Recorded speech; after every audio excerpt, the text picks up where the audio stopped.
Raising consciousness and awakening mankind. This is End of Days Radio.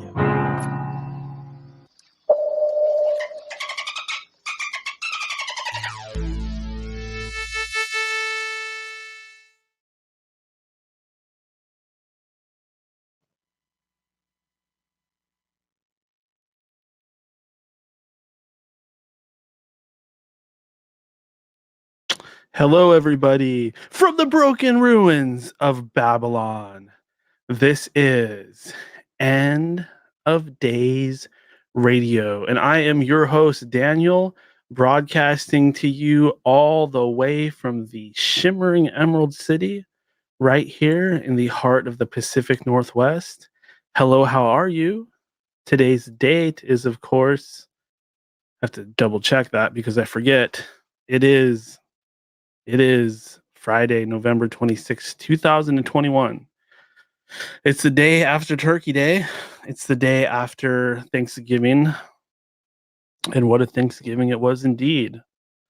As you may remember, I recently went through a big move and I haven't even found all my stuff yet. A lot of my cooking stuff and my utensils and my bowls and my pots just aren't available for use yet. So I like to cook, right? And I could not really do my usual thing. I could not cook like I wanted to. I could not have the Thanksgiving dinner that I'm used to. So what did I do? I'm ashamed to admit it, but I went and got some Kentucky Fried. I got some Kentucky Fried Chicken. I got a bucket of chicken and some mashed potatoes and some gravy. And that's what I had. I had I had my own stuffing. I had my own coleslaw and my own corn. But other than that, everything was just purely from KFC.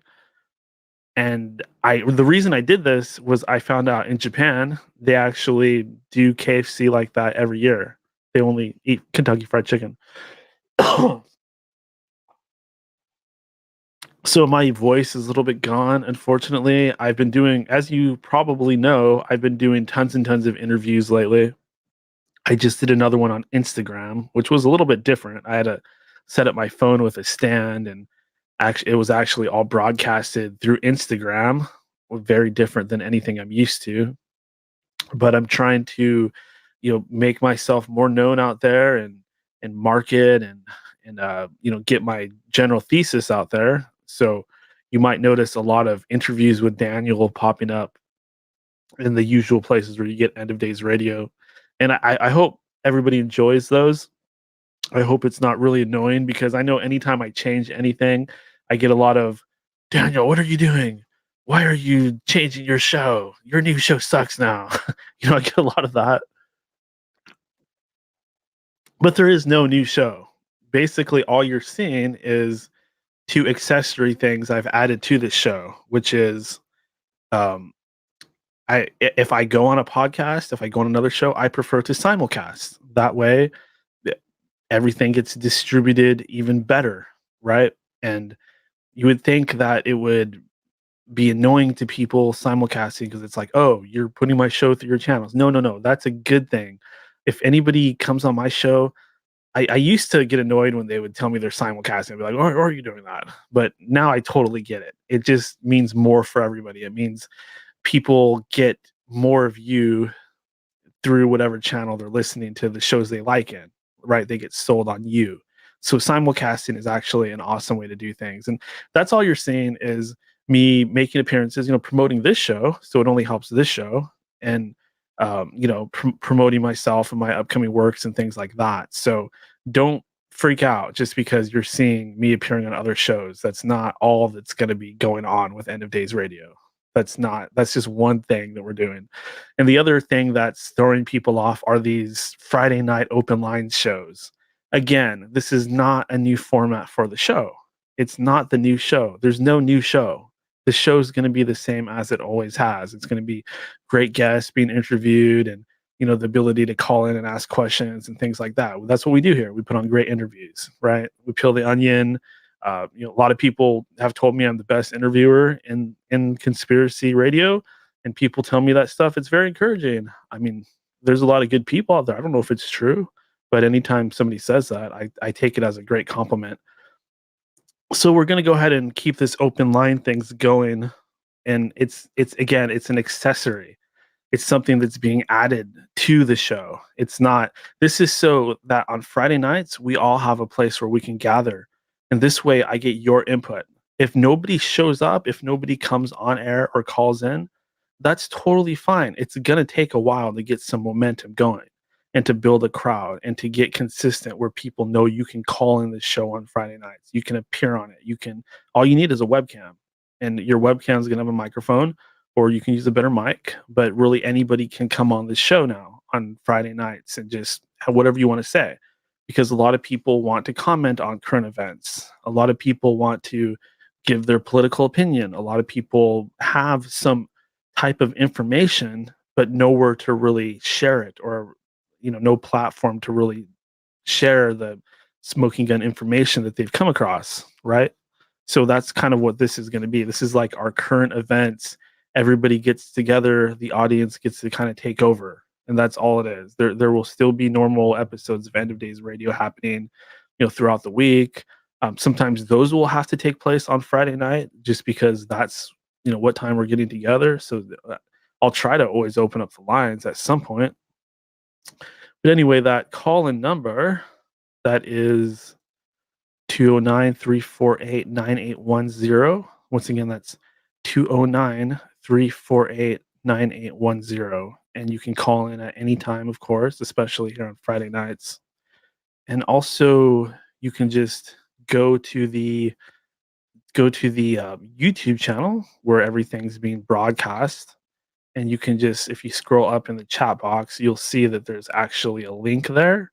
And if you click on that link, that will take you to the backstage area of the show. And from there, you will be able to actually join me here live on the program.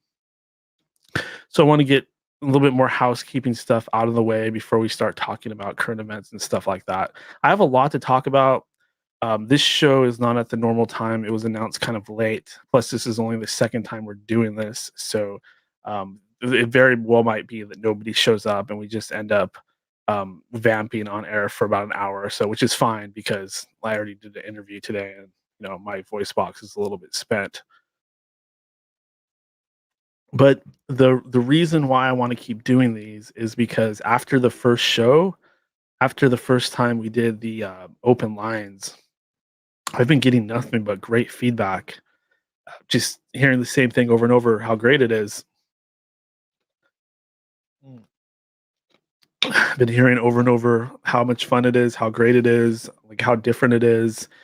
So based on the feedback that I've been getting for this Friday night open lines, it looks like it's here to stay. I think this is really something that's going to benefit the show. So based on the feedback, once again, I feel like we're definitely onto something with this. So I'm going to go ahead and keep that going. Unfortunately, something bad happened last week.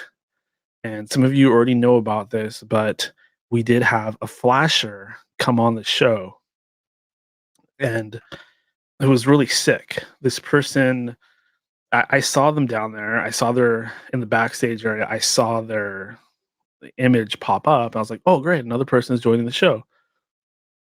So I went ahead and I clicked on that person's name, brought him up on screen, and I had not seen the person's face yet, which was a mistake. It was the first time I ever did it. I didn't know what was going on. I just thought it was all innocent. Next thing I know, I see this guy on the screen, and he's got his penis out.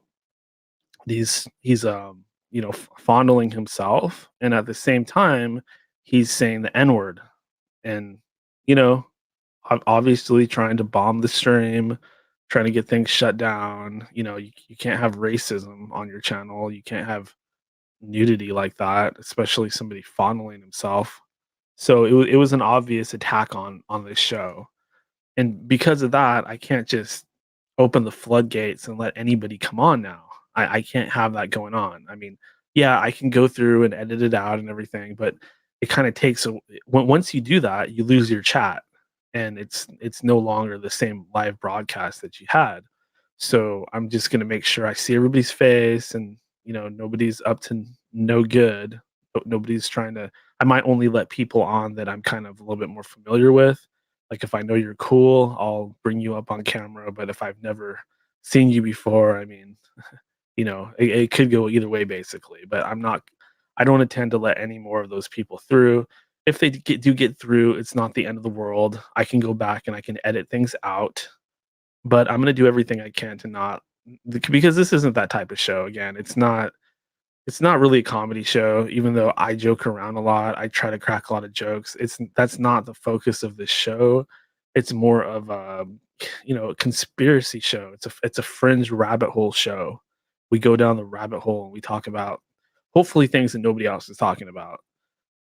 It always seems that whenever one of our shows is onto something, or if somebody is onto something on social media, you have tons and tons of people that, of course, latch onto that idea, and they start to, post things about it and try to pretend like it's theirs. That happens all the time, and I don't worry too much about it because there's not really a whole lot you can do about it. If people want to be lame copycats, it becomes obvious over time who the originator of certain ideas are, et cetera, et cetera. So I'm not I'm not gonna sit here and you know, complain too much if people are doing things that I know that I've done in the past. That's part of the reason for having a show like this.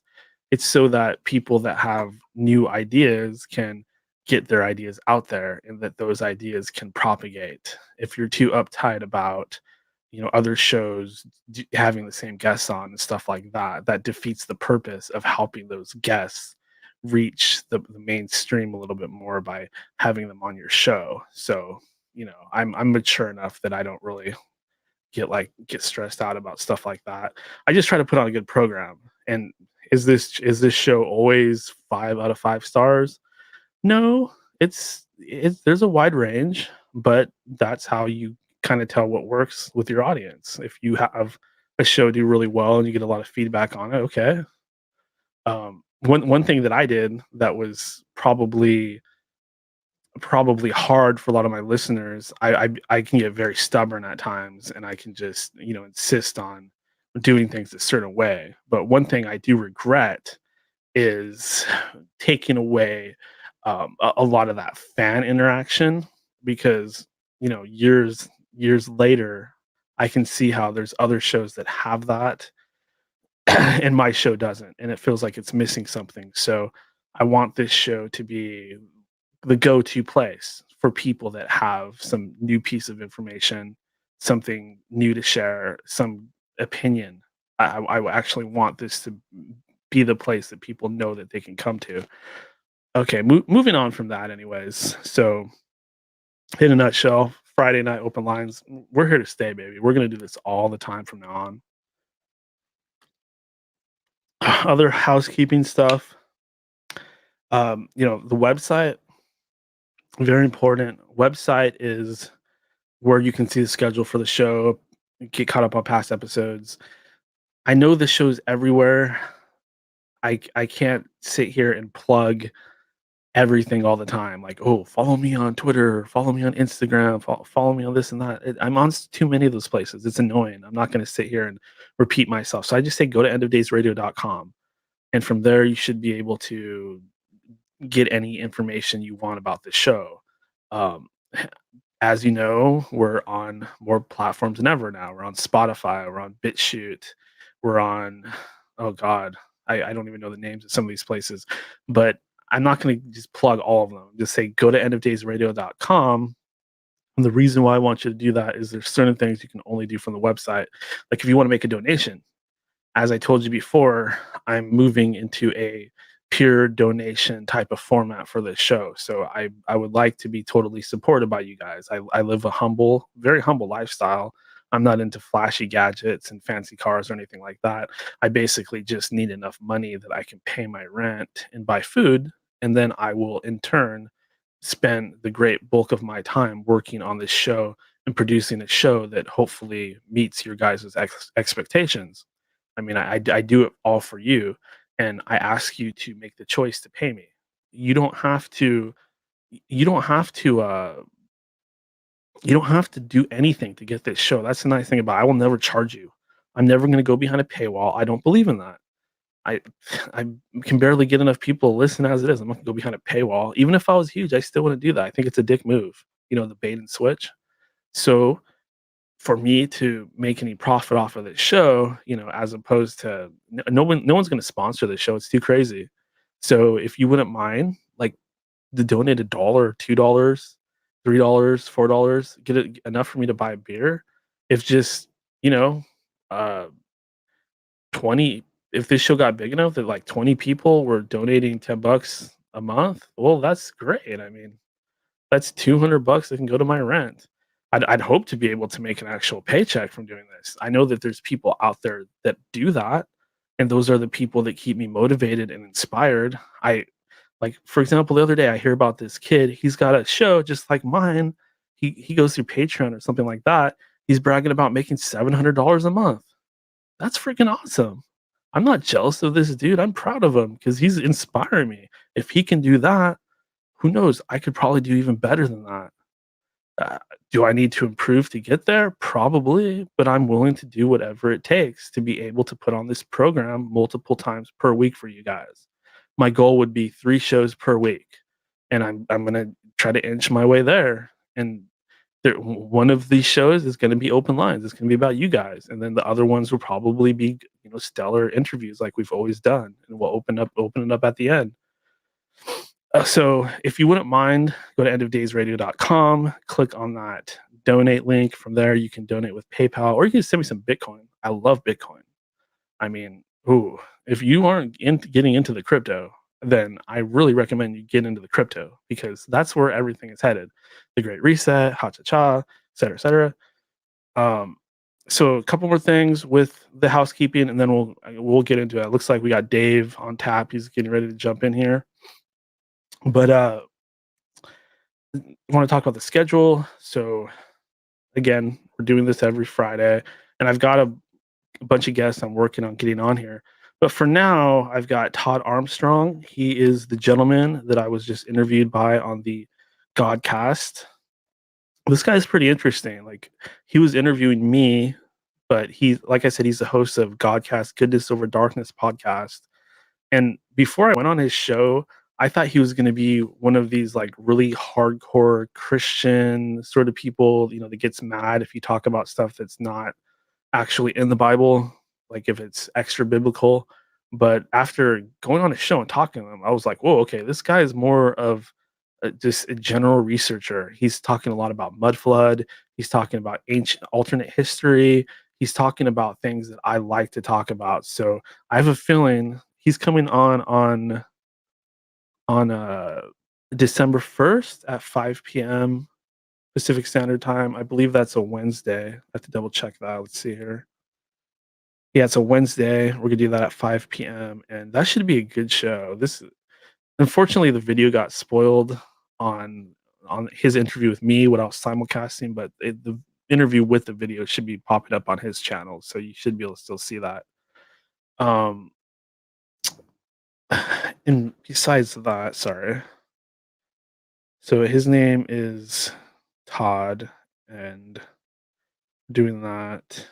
And then probably the rest of December, I'm probably going to try to line up some good interviews because I've been going on a lot of shows and I tend to like give the same interview.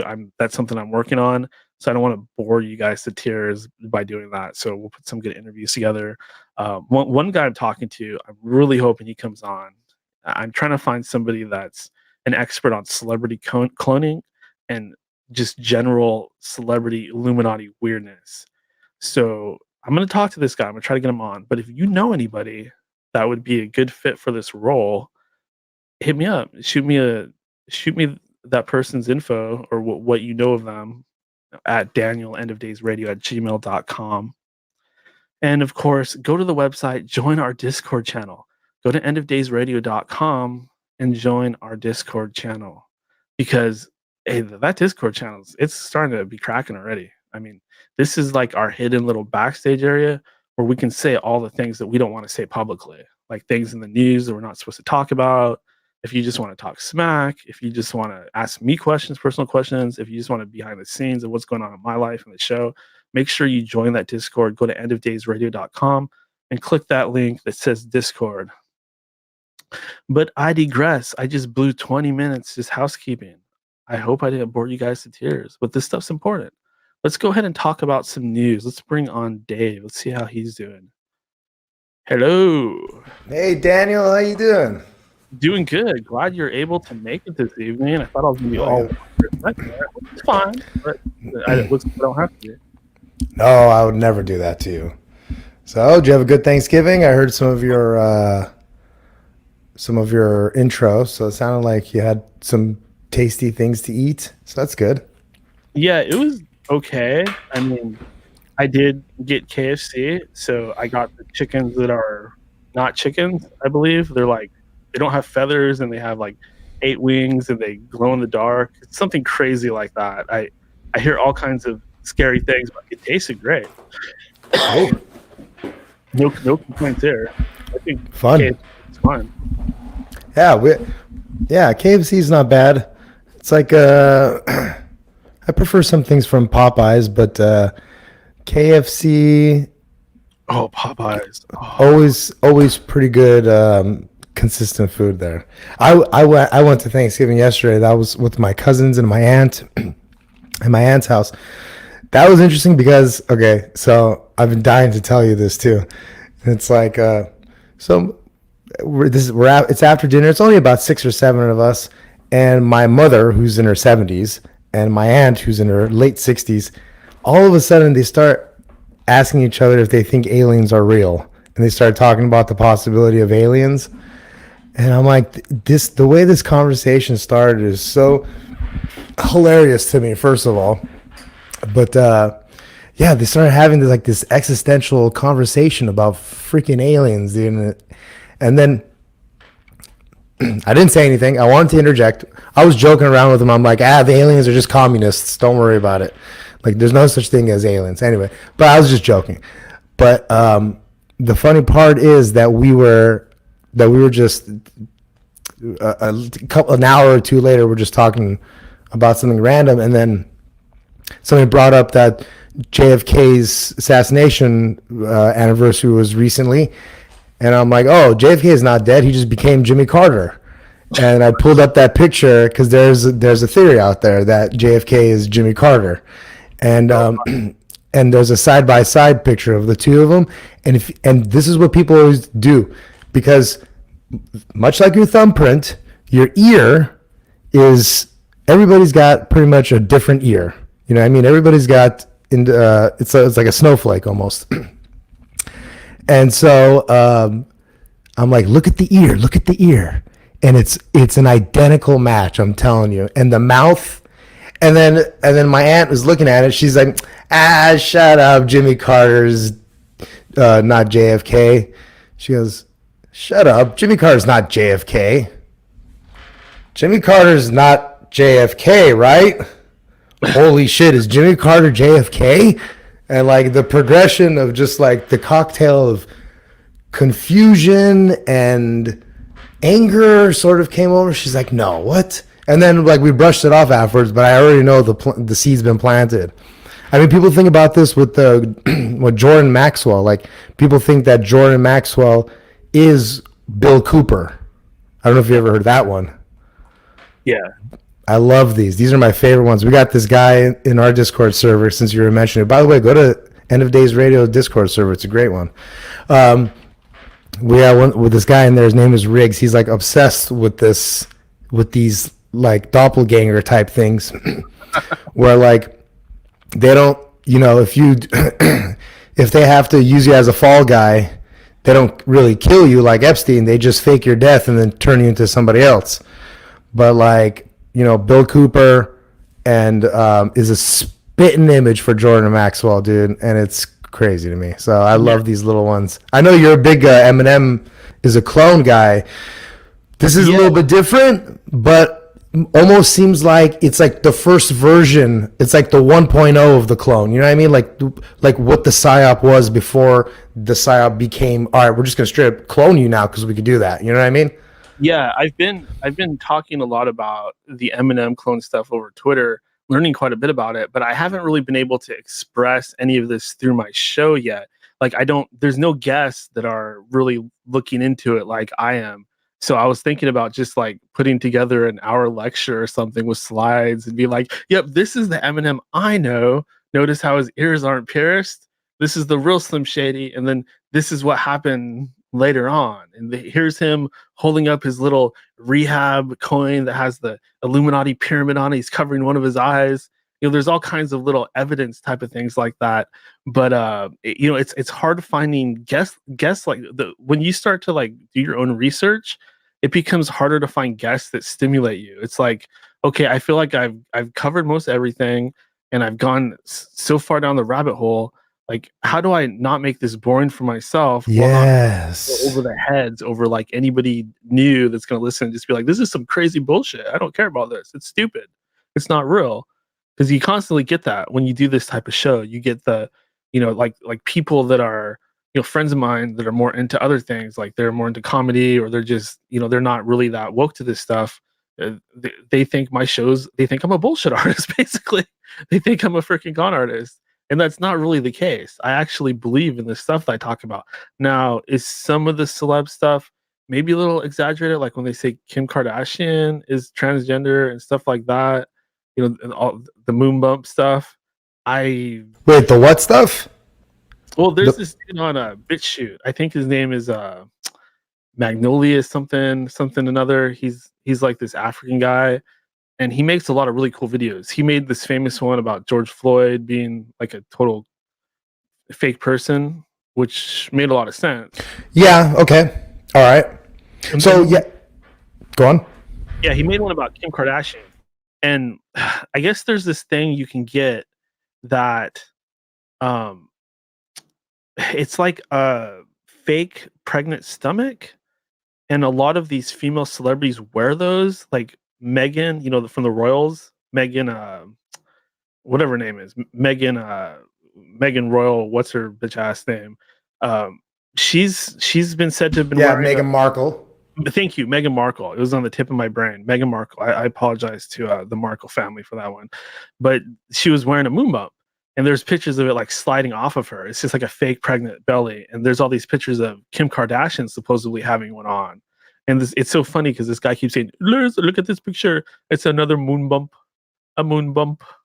And every time I see Kim Kardashian now, I just start hearing that voice echoing through my head, moon bump, moon bump. But oh, okay, I see what you mean now. Yeah. So, all right, go on. I'll tell. Yeah, the thing with Kim Kardashian is she did a sex tape. So if she had a wiener, you would think we'd see it hanging or flashing by the screen or something like that. But at the same time, they didn't really show her crotch during the sex tape, I'm pretty sure. So it kind of leaves it a little bit open still. That's a good point. I don't remember seeing snatch in her. Maybe a little bit. That's a good point. I have to go back and look, I guess. We'll have to go back and investigate this. Okay, so you said a lot of stuff here that a lot of which I agree with, and I've actually been going through in my own crises recently, which is like, as like a guy that like really has enjoyed the conspiracy, for lack of a better term, community. And I lean into the term conspiracy theorist. I don't give a fuck. I lean right into it. Call me that. I don't care. Truther, whatever the fuck you want to use. I don't care. But so for, 20 plus years, I've been following the community, the people who I think might be shills, the people who I think might be good. And there's tons of, so what I've realized is that the conspiracy theorist, your regular old conspiracy theorist out there, doesn't really like it when other conspiracies mesh into other conspiracies. They seem to get kind of frustrated or offended when that seems to happen. And what I've realized now, like through different types of conspiracies being psyoped or co-opted, in my personal opinion, like a lot of times, like we'll see a really good quote unquote, like we know Pizzagate probably existed. It probably was a thing. It's satanic. These things exist. And I think people saw that kind of hysteria and what kind of numbers those topics brought up. And eventually every new conspiracy led to, child satanic pedophile or a pedophile regular human trafficker. Like every single thing led to that. And it's like, okay, like everything's going to lead to that, really? So that's one thing. Now, whether or not some of these things do or don't is not really the point that I'm trying to get to. It's more like you can see where the disinformation is really set in there. That's part one. Part two of what I'm trying to say here is that, like, as a guy who tries to do his own show as well, like as a host, I'm not necessarily really good at like going on to other people's shows because I'm not really like a researcher. I've done all the research through the years of all this stuff. I find it how I find it. I don't necessarily go on these big long digs and stuff like that, as I probably should be, because a lot of time I do sound ill-informed. Let's be real. But it's like, no, like I want this stuff to be entertaining to me. And then if it's gonna lead me into a dark place or something like that, I'm like, I'm not gonna go down that hole if I don't want to. And some people get offended at that, and it's like, it's not about the entertainment, it's about, the truth or whatever. I'm like, all right, well, whatever, dude. Like, make conspiracies fun again, whatever. But so I'm always conflicted, like as like a host, that I don't. I try to get more now. I try to search for like the philosophical or the ideological connections between things, and that's what I enjoy, and find little nuggets here and there in places that you wouldn't really necessarily think to find it, because you always find like these little things in the places, like the real truths in the places that you're not necessarily looking for it. Like an example I always bring up is like this recent thing with like how you mentioned the mud flood stuff, right? So like there's a whole genre now of like civilizations that came about that like died off like 10,000 years ago. There's a whole long list of them, like the Younger Dryas, like the Ice Age things. Then you get the Tartaria things, which is like the melting of the whatevers. And then people say coronal mass ejections. And then people say the Sphinx is, 40,000 years old or 20,000 years old or 10,000 years old. And then, so you've got all these different layers of where people are looking in hardcore. Like you got people like Randall Carlson who are like literally going out into the field and looking at geological structures and looking at it from a quote unquote scientific basis. And then you have other guys like the people who look into Tartaria, where they're like looking at pictures of things and seeing like, look, this is a melted building that's now looks like a mountain or whatever they do. And it's like some of that stuff, like the Tartaria stuff, it's like we've talked about this. I think even on here we've talked about with a certain guest that we will not name, that like had that Tartaria stuff kind of sort of lead into maybe a little bit of white supremacist. We're not really sure like exactly how that happens, but you see that's like a thing that's like you see like all these other Tartarian sites start to talk about this Rh negative bloodline, and it starts to cross over into other conspiracies, and it's like it feels like you're just kind of mishmatching everything now. And so that's where I kind of have to take a step back and be like, look, let's. I'm just gonna find it how I find it. I'm not gonna go on 4chan and start doing these deep dives anymore. I want somebody to present the evidence to me now, if that makes sense. Yeah, I know what you're talking about, and what you said about the mud flood type of research. That's actually hilarious to me because first, let me preface this by saying I love mud flood research. I think it's got to be like one of the coolest, most fascinating things, especially how it just feels like a lot of regular people are the ones making these discoveries because they're not tied to the mainstream academic Western materialistic science and the colleges, the universities, and the organizations that are owned by Rockefeller and blah blah blah blah blah, et cetera, et cetera. But they are just regular people. But with that comes a lot of like kind of like foo-foo sort of stuff, like what you're saying about, oh, this melted rock, this was a giant, and I'm thinking to myself, yeah, maybe it could be a giant, or it could be a melted rock. Yeah, it could literally be a melted rock. Like But the other day, I was talking to this guy. The guy I was at the beginning of the show. I was talking about his name's Todd, and really cool dude. Like I really enjoyed going on a show. I'm scheduled to have him on this show. I'm going to do like a roundtable with him. He's like a Christian guy and all this, but he's way outside the box. And I'm talking about like Illuminati, life extension, and vampires, stuff like that. He brings up Nick Cage, and he's like, "Yeah, there's all these pictures of Nick Cage in the past. Like maybe he's immortal or something like that." And I'm thinking to myself, well, yeah, but I mean, I hate to have to be the skeptic here because I hate skeptics, but isn't it more likely just like a guy that's kind of has the same mold? Dave, I could find dudes that look like you in old pictures in the 50s. I don't think that it's you. I'm not like, oh, Dave, I should talk to him about that time. yeah, Count Saint Germain and stuff like that. Yeah. Yeah, I mean, I'm not gonna go and start saying you're a time traveler just because I see like a picture that looks like you, or a lot of the mud flood stuff. Like, literally, couldn't it just be that a lot of these windows were just built a certain way because they wanted to have a window down at the ground floor level? It's not necessarily a building that got swallowed up, or if it did, maybe it's just natural erosion because buildings do sink over time. I mean, Yeah. yeah. Look, I don't know if we're on a spinning ball hurling through space around the sun, going 1,000 miles and whatever the fuck that we do. I don't know if that's true, but I know that like when I pick up this lighter and I stop picking it up, it falls to the floor. So just in that sense, like everything gets pulled down to the ground. So like even if you just think that, even if the thing's 10,000, 5,000, 20,000 years old, it's just like naturally it's going to be pulled to the ground. So it might give off that look of melting. I don't know.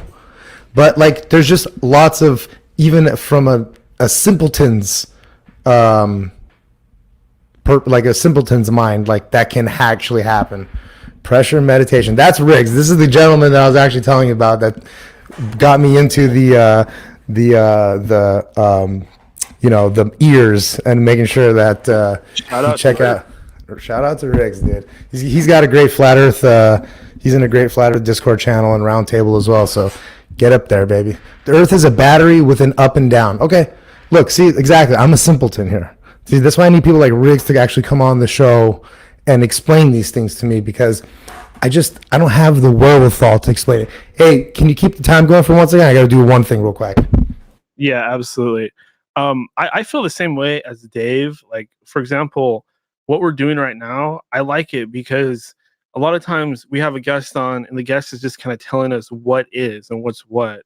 And, earlier on when I was doing this, I would get intimidated by skepticism. It's like, oh, okay, somebody's going to say something scientific. They're going to eat all these theories alive. They're going to tear everything up. But the thing is that if you really believe in what you're doing, if you believe this stuff is real, there's no reason why you need to back down from it, whether it's flat earth or it's creationism or the existence of demons or the existence of mud flood. You got to kind of be able to back up what your thesis is. And I feel like my time spent going over a lot of this stuff on social media and things like that, it hasn't destroyed my belief, it's just kind of strengthened it because it's given more backbone to these crazy things that I believe. Like, Okay, I'm back. yeah, like flat Earth, for example. The people that are really good at flat Earth, like the famous guy, famous dude that wears dresses and whatnot. Sometimes Eric Dubai. Not there's nothing wrong with that, of course. He can kick some ass in a flat Earth debate, and I've known other people like him that actually can. I've had times where I was on Twitter arguing with like 5 or 6 different people at once, getting a little bit overwhelmed, but at the same time holding my own enough that they're getting frustrated and they're attacking ad hominem, calling me names, saying I'm a flurfer and an idiot and this and that. But it's those times when you see the authenticity and reality of this stuff. If I'm arguing with an aeronautical engineer or a college professor, and I'm holding my own in a debate, and I'm not even college educated. I'm an idiot compared to some of these people. If I'm able to do that, then there's something wrong. There's something wrong with the globe Earth model and space and et cetera, et cetera. You can see it if you really just keep going. Don't stop. There's no globe Earth argument that can't be countered by a flat Earth argument, or at least I haven't really heard one yet. Maybe some of the stuff with the satellites is hard to deny, but other than that, it's just it's circular. It's infinite. Yeah, yeah, Communicate. yeah. I don't really know where to go with simulation Earth or flat Earth or anything like that. I always say this, like that's like the last one that's going to be hard to convince me of, and just because it's like at that point, if they've been lying to you about that, it's like, well, you got a lot of explaining to do. At this point, I don't even care if the Earth really is flat, because then it's like, damn, it's like I'm in more of an existential crisis in my head now because of like, wow, like it's just everything's a lie. I don't even know. So that's the last one I'm holding out for a little bit. You're gonna need some real convincing to get that one through me. But I'm open to it. I go, wow, that's. I don't know if that video is real, but if it is, it kind of does look like the sun is getting smaller instead of going over the horizon. So I don't know. I don't know. And this would be a good time to kind of switch topics. I do have some things that I brought with me. I like to put a little plan together. That you go in without a plan, it's not very smart. That's how you lose wars and battles and whatnot. So obviously, the first thing I want to talk about, and is it a good idea to talk about this? Probably not, but I just can't imagine not touching on it because it's the big news story for today, and that is the new COVID variant. The new now they're calling it the Omicron strain, and it pretty much caused the economy to crash once again. And they're saying we're headed into a new phase of lockdowns. Um, if you are somebody that follows this stuff and follows me in my program, you'll probably be thinking, well, this is just the same thing you've been talking about, Daniel, where they're going to keep coming out with new strains and at the same time blame the people that aren't getting vaccinated. That way they can make it seem ever more dangerous and put ever more psychological pressure on our friends and relatives to kind of kick our butts and put peer pressure on us to get vaccinated. Waking up to that news story, it's not that surprising, but it's still horrifying because it means that we're headed into the next phase of all this bullshit. And if you've been paying attention to what's going on in Australia and New Zealand, it's positively terrifying. Pretty much all of our worst nightmares are coming true. Yeah. Okay. So I first of all, my hearts and thoughts go out to all the Australians. Every single Australian I've talked to is like, yeah, it's always going on in some other city that they're in. It's never going on in their city. So there was like, yeah, man, it's whatever over here, but over there it's really bad. Anyway, so I hope now I want to say I read somewhere that like if we were doing this with the flu, since the time that we started like keeping track of the flu variants, like we'd be on the 4th or 5th rendition of the alphabet already. Like we'd have already gone through the alphabet 4 times, the Greek alphabet. So like we'd be going through alpha, beta, gamma, zeta, delta, nu, mu, omicron, whatever, and we'd be already on like the fourth or fifth rendition of this, because that's how often these variants change. I mean, they can't call it a new one until they find it out in the wild or whatever. And yeah, I think it's all bullshit. Not to say that it's not a real disease. It is a real disease, but and it does. And I got it, and it didn't really feel like a flu or anything. It felt like something different. But that's really the only opinion I have on it, is that. And it's like, if you're probably not obese or really old, you probably won't die from it. And these are just kind of the facts of what it is. So I don't agree. My biggest thing are mandates. Like, this has gotten pretty crazy, and it's gotten to the point where it's just accepted. And even if you were to come out today and say, all right, nobody has to wear masks anymore, there'll still be months before people stopped wearing masks. Months and months and months, probably. So yeah, it's a dirty cycle.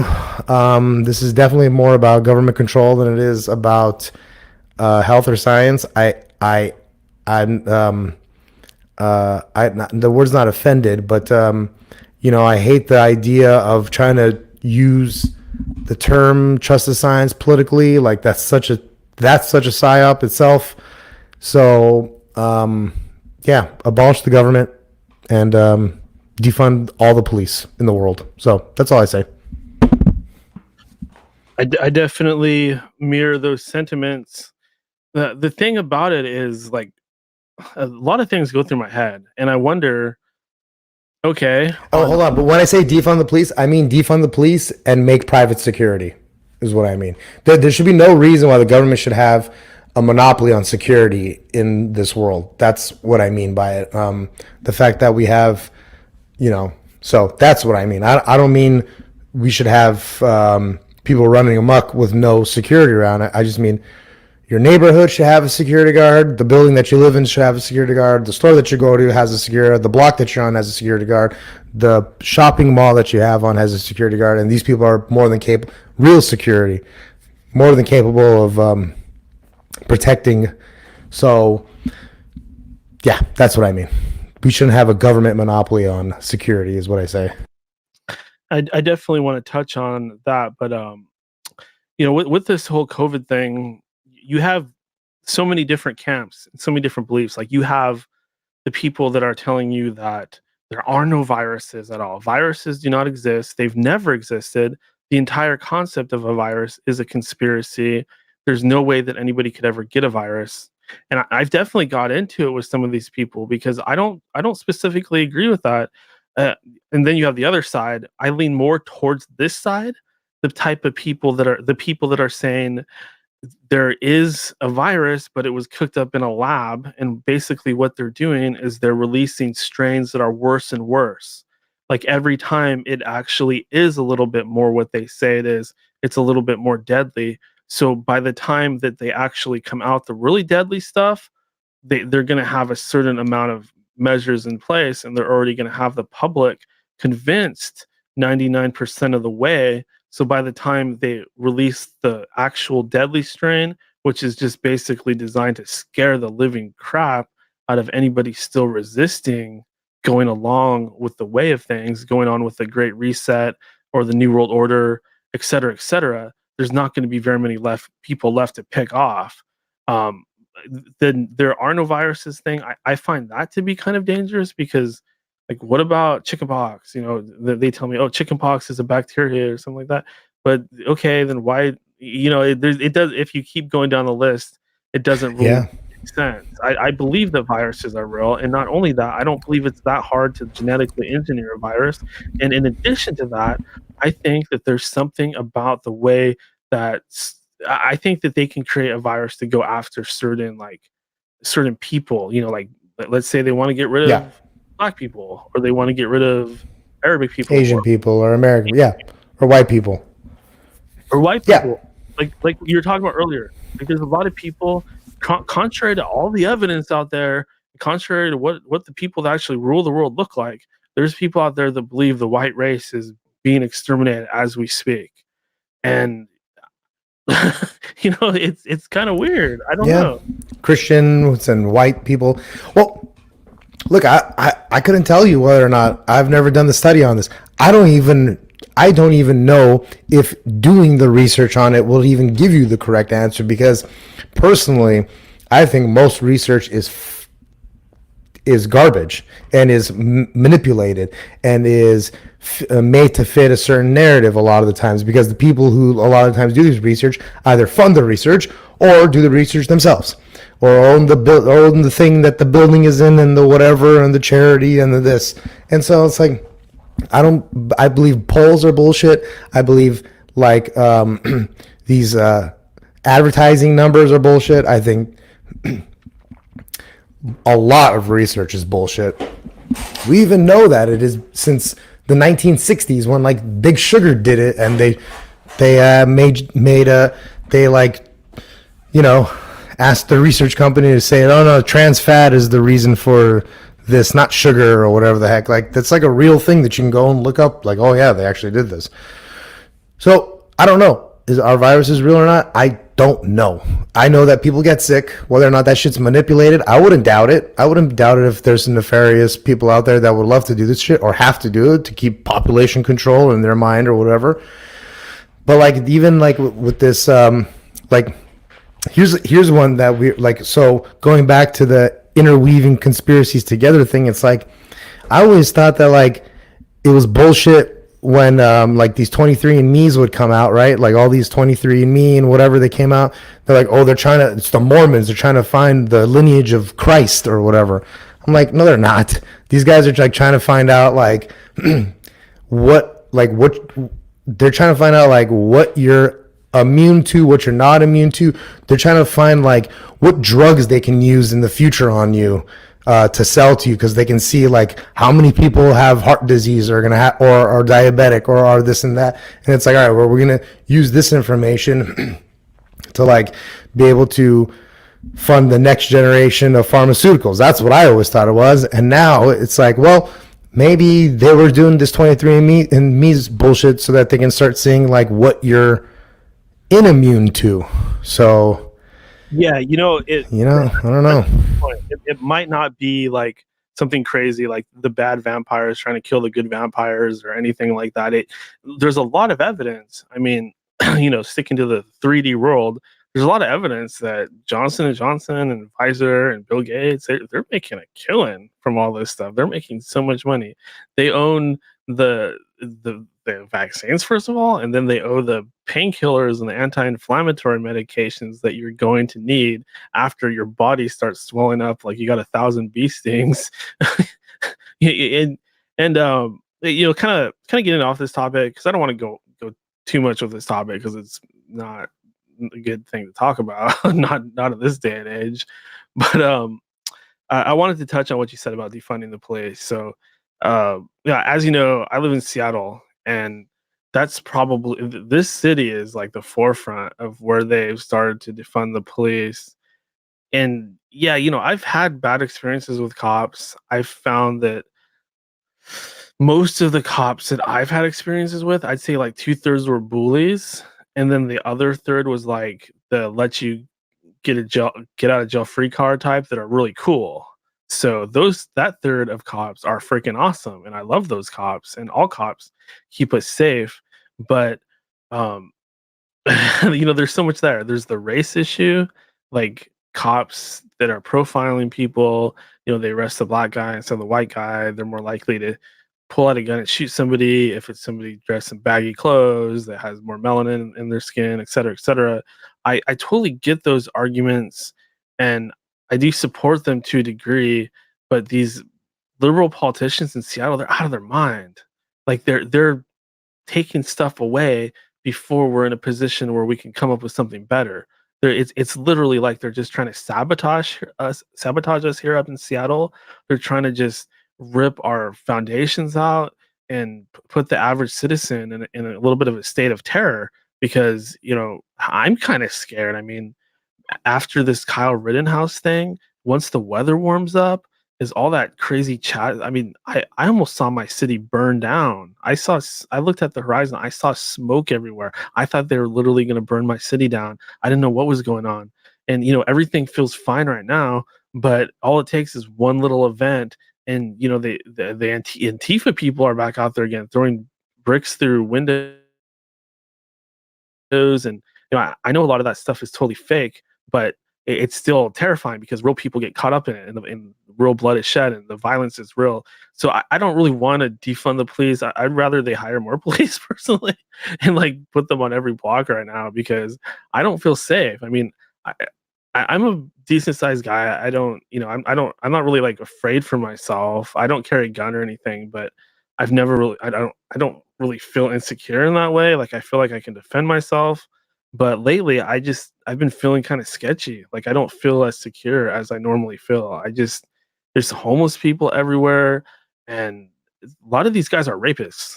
Like I hear time and time again about, oh, this woman was jogging through the park, and this homeless guy, he was horny, and he grabbed her and he dragged her into the bathroom stall, and this and this and that and that. And that's terrifying for me, because I think about my female relatives, and I think about female friends of mine.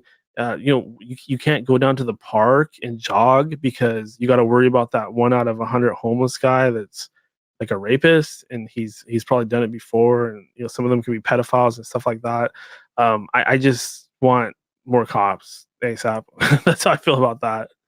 Well, look, and again, I was sort of being a little facetious when I said defund the police, because people don't really know what I mean by that. What I mean by that is like, look, cops get the brunt, they get the most flack thrown at them because they are the visual aspect of the shit government that's behind them, which includes the process in which people are go to jail and are prosecuted and become part of the system, and probable cause cases, and cases where you're not, just the system itself. They're the face of the system in a sense. So all that hate and shit that like comes from the top down is projected directly on them. Now, I want security in my life. I don't even know who said this quote, but there's a quote out there that says, the average man doesn't want to be free, he wants to be safe. So I personally also want to be safe. What I don't like is that when they take, like, for example, Los Angeles, during our things that were happening here last year during George Floyd riots and protests, our money is going to the police to protect the cities and the property. And what do? They stand down. So that's unacceptable. That's when, if a company were to do that to a city, they would be kicked out, and then they'd get a 1-star rating on, Police Yelp or whatever. So capitalism, we need to use capitalism in the way that it should be used as, if this is the type of system that we're going to live in, which is, don't make government monopolies on things, including security. Military, we can start to have an argument about, okay, because there's certain things that have to agree. Now, I don't agree with everything that happens in the military, because it's essentially ran by the intelligence state. So there's a lot to unpack there that, like, I don't even have the knowledge to unpack, but what I can tell you about is on a local level with police and stuff like that, which is, like, I want more security, but that doesn't necessarily mean more police. It could mean a situation like that they have in Mexico with that city. I want to say it sounds like Tehran from Iran, but like that Tehran or something like that. Like, there's a city like that where they essentially kicked out the government and the cartels, hired private security, and now that city is thriving. So it's on small scales. Yeah, on small scales it works. I don't know how it works on large scales, but doesn't mean. But like we don't. We're humans. We don't necessarily need to be working on a large scale. Like your ideology shouldn't be based on geography, right? So like this whole like red state and blue state kind of thing, it's that's not how humans are meant to live, in smaller, tighter knit pockets and groups that work with each other. So yeah, I just most police officers I've met are great. I even though I've been arrested 4 times and gone to county 4 times, and I've been through the shit system that it is. Oh yeah, all for weed. Oh, That's the most fucked up thing. All for weed. he broke that a long time ago. Yeah, like the last time I went to jail for it was to county before it was like 2014 or 15, like right at the tail end of when the feds stopped caring and the state really stopped caring about weed. Like, because they've not cared for a long time, but what would happen is if you get caught with I got caught with 8 ounces of weed, which is not a lot of weed. I got caught with 8 ounces.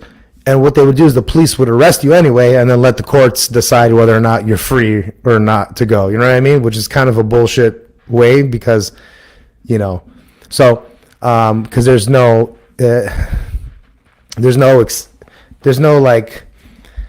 in a lot of cases with this stuff, like you're guilty until proven innocent and whatever. So that even that structure starts to break down a lot when you start to hire private security, because there's a compelling public interest to not only make sure that you're not going to be charged with anything until you're 100% found guilty because you're literally paying the bill, but also other people are paying the bill and want to make sure that their lives are safe. So there's checks and balances everywhere, in other words, and it's on a much smaller scale. With a government monopoly on policing, it's only a disaster because it's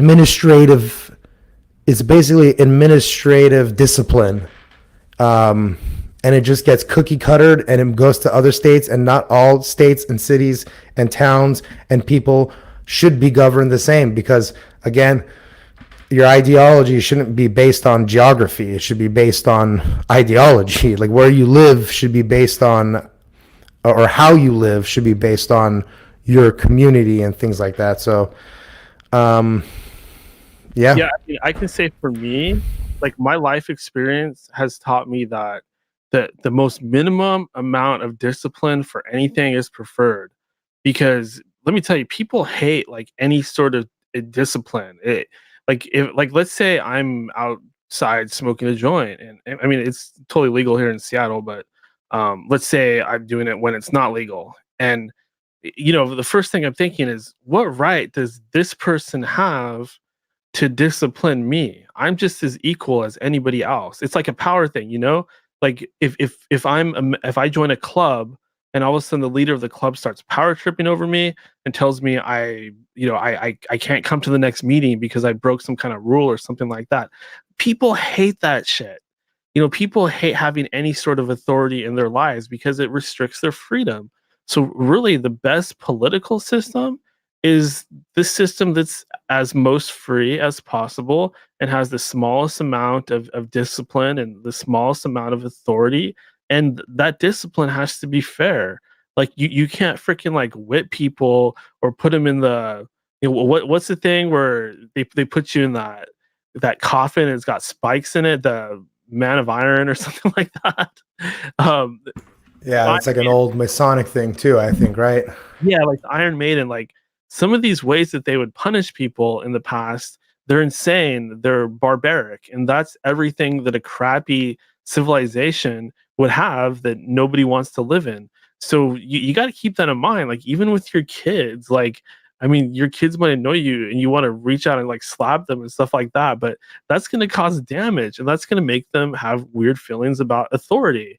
And you got to keep it different. You can't go into a situation with ignorance and say like, oh, somebody, like even intercountry issues, like things that happen on the world stage, one country attacks you. You can't always just go to war. Like that's the most immature, bad way of looking at foreign policy, is to be a warmonger, because you're just going to create conflict and you're going to make things way worse. But hey, I want to switch topics here and kind of keep things moving along.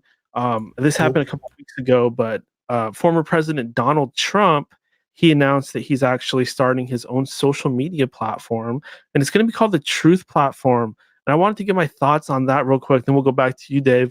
So this Truth Platform, The first thing that pops up in my head is, why didn't Trump ever go on a Parler? Like, I was one of the early people on Parler, and everybody wanted Trump to show up on Parler. I mean, I'm not a Trumper. Like, I think he's part of the cabal, but I wanted him to go on to Parler just to get more people onto there, so there'd be some alternative, and maybe we'd have a platform where there's a lot of people on that actually works good and has a good app and stuff like that.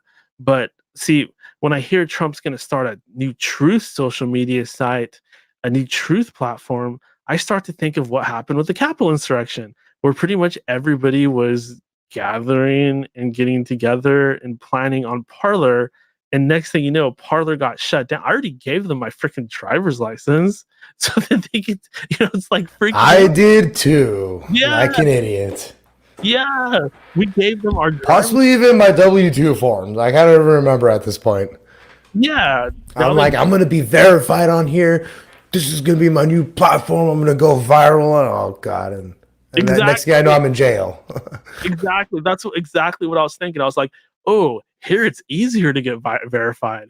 I'm a content creator. They're going to here. You're so stupid. I got it made, guys. I'm telling you. Next thing I know, Parler shut down, and it's being associated with like this horrible event that the government investigated.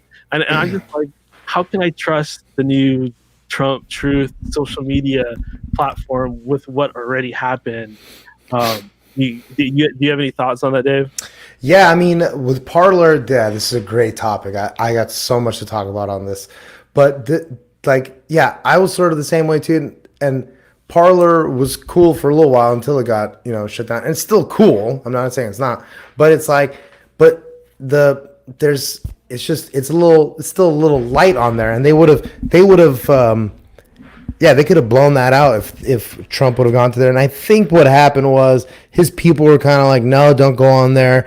It's like, we're going to start our own. And then what you're going to do is you're just going to send people to Parler just to what? Like, not see a dime from it, or like, I'm sure there's and apparently, and I don't know if this is true, but according to some people, Jared Kushner was the one who said, no, don't go on Parler. And then there's also ideas that Parler might be tied to like, Mossad type things and stuff like that. I don't really know. I'm no longer really like, I don't visit it just because the app kind of sucks and the website is kind of buggy, and like, I mean, it stuck as much before the instruction. It didn't. Like, I know. And it's just, and so now it's just like, I've kind of just, there's so many now too, and it's like, it's kind of hard to keep up with them. One will prevail. I'm, and it might be this new Fediverse thing, which is like, federalized, not federalizing, like a federation type thing where it's your own decentralized website that connects to other websites once you have this coding. And it basically essentially turns it, and that makes you eligible to join like their social media Times Square, not Times Squares, but their social media like talking squares, whatever they call it, city, not Times Square, Town Square, like Town Square, excuse me. So like, yeah, they would have their versions of these things, and it would just be like, my website is connected to your website, and it's connected to hundreds and thousands and millions of other websites. And then that kind of, but it's all a decentralized centralization. So no one person can really ever be kicked off. You just block and choose who you want to see or don't want to see. And that's kind of what the future is going to be like. You won't ever need, and by taking out, not only like by taking out the Twitters and the Facebooks and the Instagrams, you're not just taking out one middleman. You're taking out like 6 middlemen. You know what I mean? Like you're taking out like like you're taking out so many filters in the middle that either makes it become more expensive or makes it not worth the even like advertisement revenue and stuff like that. Like if you have a lot of followers on Twitter, right? Like you never really see too many people like, okay, hey, I'm promoting this. Like you don't see that all too much because it's like like Twitter was a good thing for a while, and then now has become Instagram. So now you have to do another platform where you have to try to get thousands and hundreds of thousands of people to be part of their partner program. And here, what we can just do is just your website, boom, and then they can see what kind of engagement you get from the different types of things. Maybe your pictures get more engagement, maybe your posts get more engagement, maybe your video streams, or maybe it's this, and they can just invest in you. Or like they want you to do like a post, and it's like it just puts everything in one spot. It's called the Fediverse. That's just the name of like the code that they use for the websites to put on your website. And essentially it's just like a way to connect, and then you can get paid through there with all kinds of different things. This is like on crypto blockchain, right? Basically. Sort of, yeah. It's sort of like a blockchain type of thing. Not necessarily a cryptocurrency or a crypto blockchain, but the blockchain itself, like blockchain technology is good in itself. Whether or not you believe cryptocurrencies are good, cryptocurrencies use blockchain technology. This does as well, but it's in a different way. Blockchain technology can be used for lots of different things. This is sort of like, it's not necessarily built on a blockchain technology, or blockchain tech. It's built on, I want to say it's like HTML5, most of it. It's part of the whole IoT thing, the Internet of Things is what you're talking about. This new way of looking at the internet and connectivity, where basically all of our devices are going to be connected, and there's not going to be just like right now the internet is set up a certain way. There's like core parts of the internet where the internet would not function without these like core hubs. But the Internet of Things is going to work totally differently. Like this new platform, TLB Talk, part of the reason why I support this program and support this site and this platform is because they're talking about putting it on blockchain. And that's major for me because that means a lot more freedom. Now, does it make sense to me that we're switching to digital currency, which is tied to the Antichrist, the mark of the beast, and the Great Reset, and that's going to give us more freedom? Not really, considering the internet itself was once the Wild West, and now it's turning into Skynet, and now they're watching us, flap off, and they can use anything like that to blackmail us. I mean, it certainly pays to be shameless in this day and age, because if you get caught doing something nasty, if you're shameless, you're probably not going to care. Yep. And that's the attitude that we're seeing is kind of a shameless sort of mentality. And that's why it's hard to get really good comedians to turn over to the dark side, because comedians are already so super shameless already. And that when they do turn over to the dark side, they're so transparently shilling for whatever the fuck that like it's like, all right, well, you're just pandering and you're shilling, like it's obvious. But like, yeah, like actors and athletes and shit like that, like if they get caught trying to, if they ask somebody if they want to jerk off in front of them, like, they're never going to be able to play basketball because what are you going to do? You're going to go overseas and play. You're going to make a fraction of what you would have been making in the NBA. So it's worth it to either pay off people to keep it hush hush, which creates more secrets, right? It's like a cycle of secrets at this point, even. So you either got to pay them off.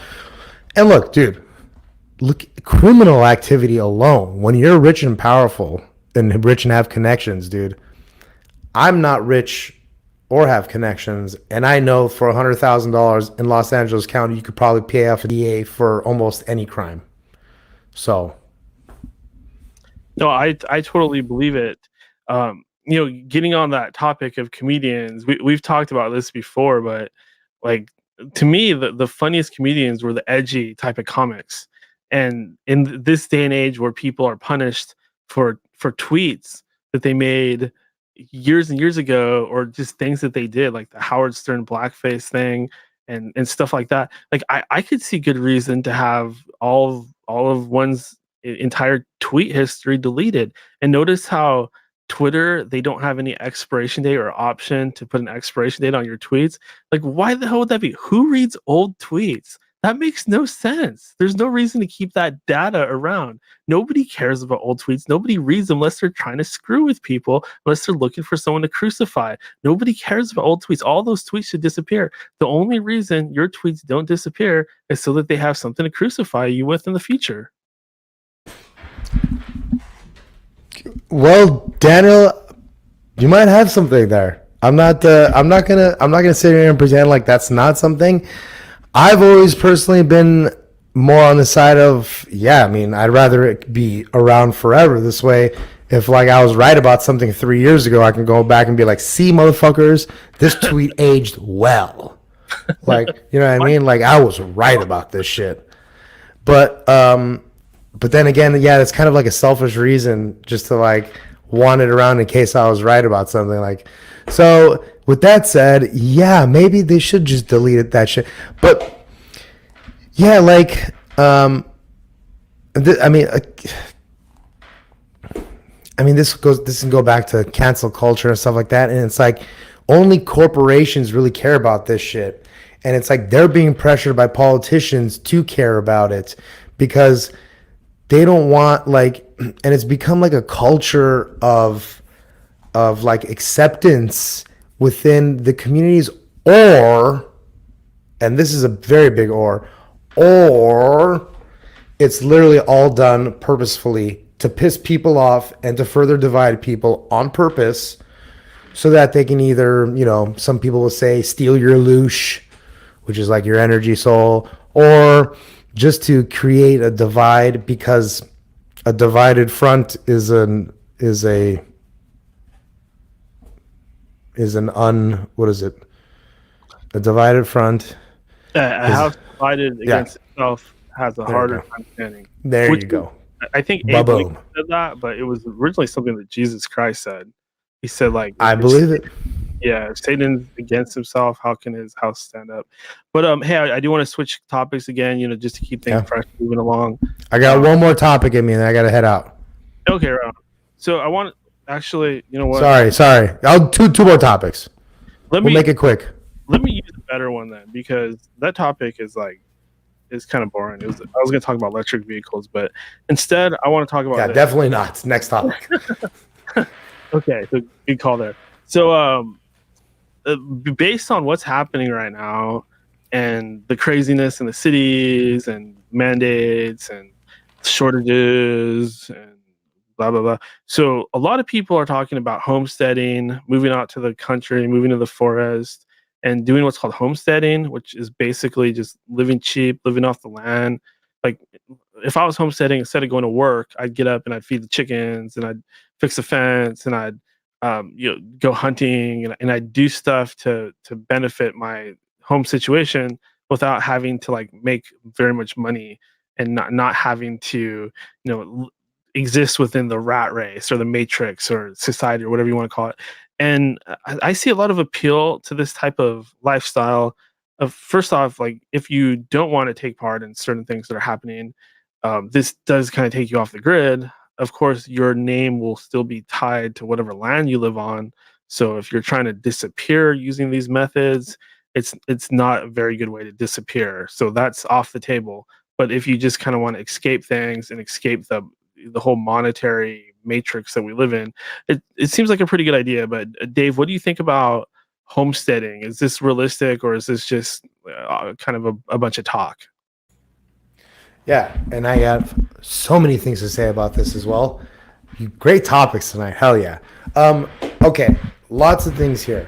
So I say, if you want to be a homesteader and you want to go out and own your own farm and do all this stuff, you should be able to do it. But that doesn't mean that, like, I need to be a fucking farmer if I don't want to be. I didn't grow up with that kind of stuff. If I have the ability to live in the city and do the things that, like, do it in a way that I do it now, just a better version of it. And I don't mean a better version of it like a smart city where everybody's now watching me 24/7 and I have my barcode on my hand and I scan the barcode and it pays for it. I'm not talking about that. I'm talking about just a better version of living in a city. Great. I have nothing against any homesteading or living out of a van, and if probably forced to do it, I could probably handle it. You know what I mean? I was a Boy Scout. I was not quite an Eagle Scout, but I was there. I mean, I enjoy that kind of stuff. I know a lot about botany. I know a lot about raising animals and chickens, and I know a lot about this stuff and building shelters and even building small homes, starting fires. I know what foods to eat and what not to eat, plants to eat and what not to eat. I know these things, but I don't necessarily want to. I like technology and I like the technological world. Okay, with that said, you know, I do think that there is a concerted effort to kind of, thanks, Steph.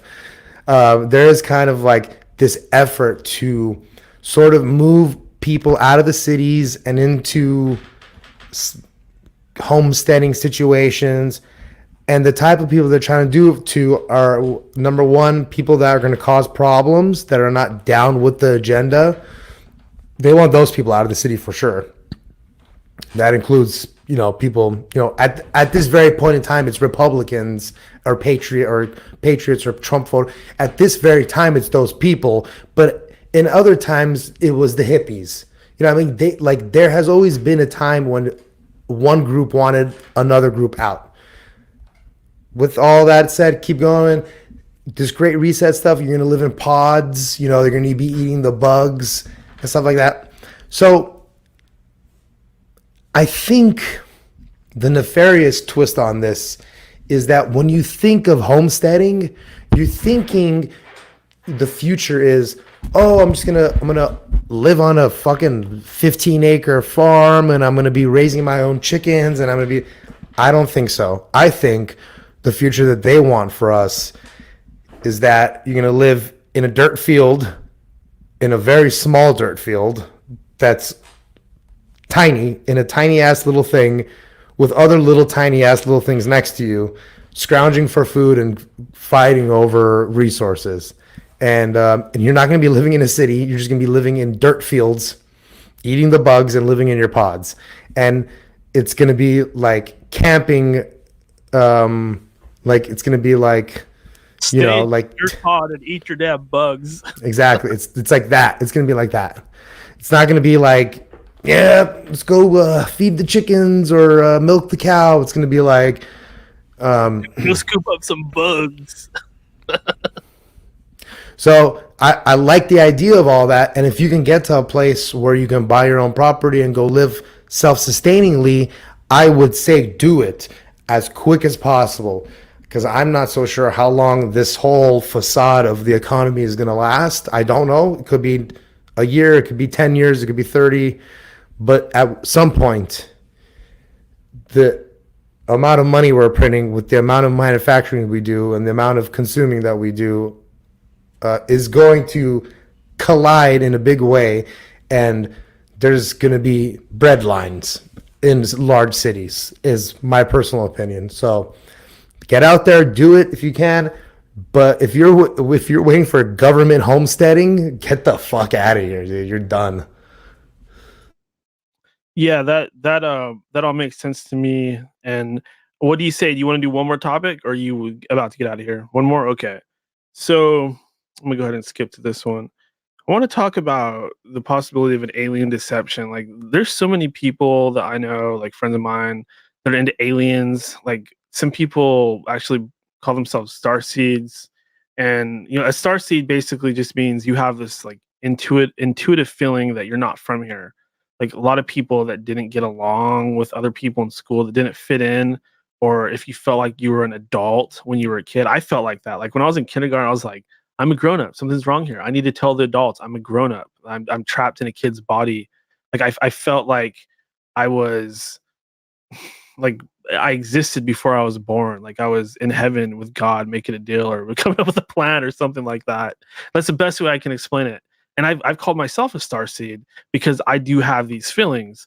But at the same time, it's like a lot of people that call themselves starseeds and stuff like that, they get accused of being scammers, or they get made fun of here and there, and that kind of sucks. But a lot of it has to do with this whole idea of like alien grand deception and the idea of the shadow government and the elite, the Illuminati, basically trying to convince us the alien protectors are here because it has something to do with the Antichrist taking over, and he's gonna have these fake aliens, so to speak, actually deceive us, and because they have all this awesome technology, it's going to kind of help him get over with the population, and they're going to introduce stuff to us that we can use to extend our lives and do things like that. They're also going to claim to be our creators.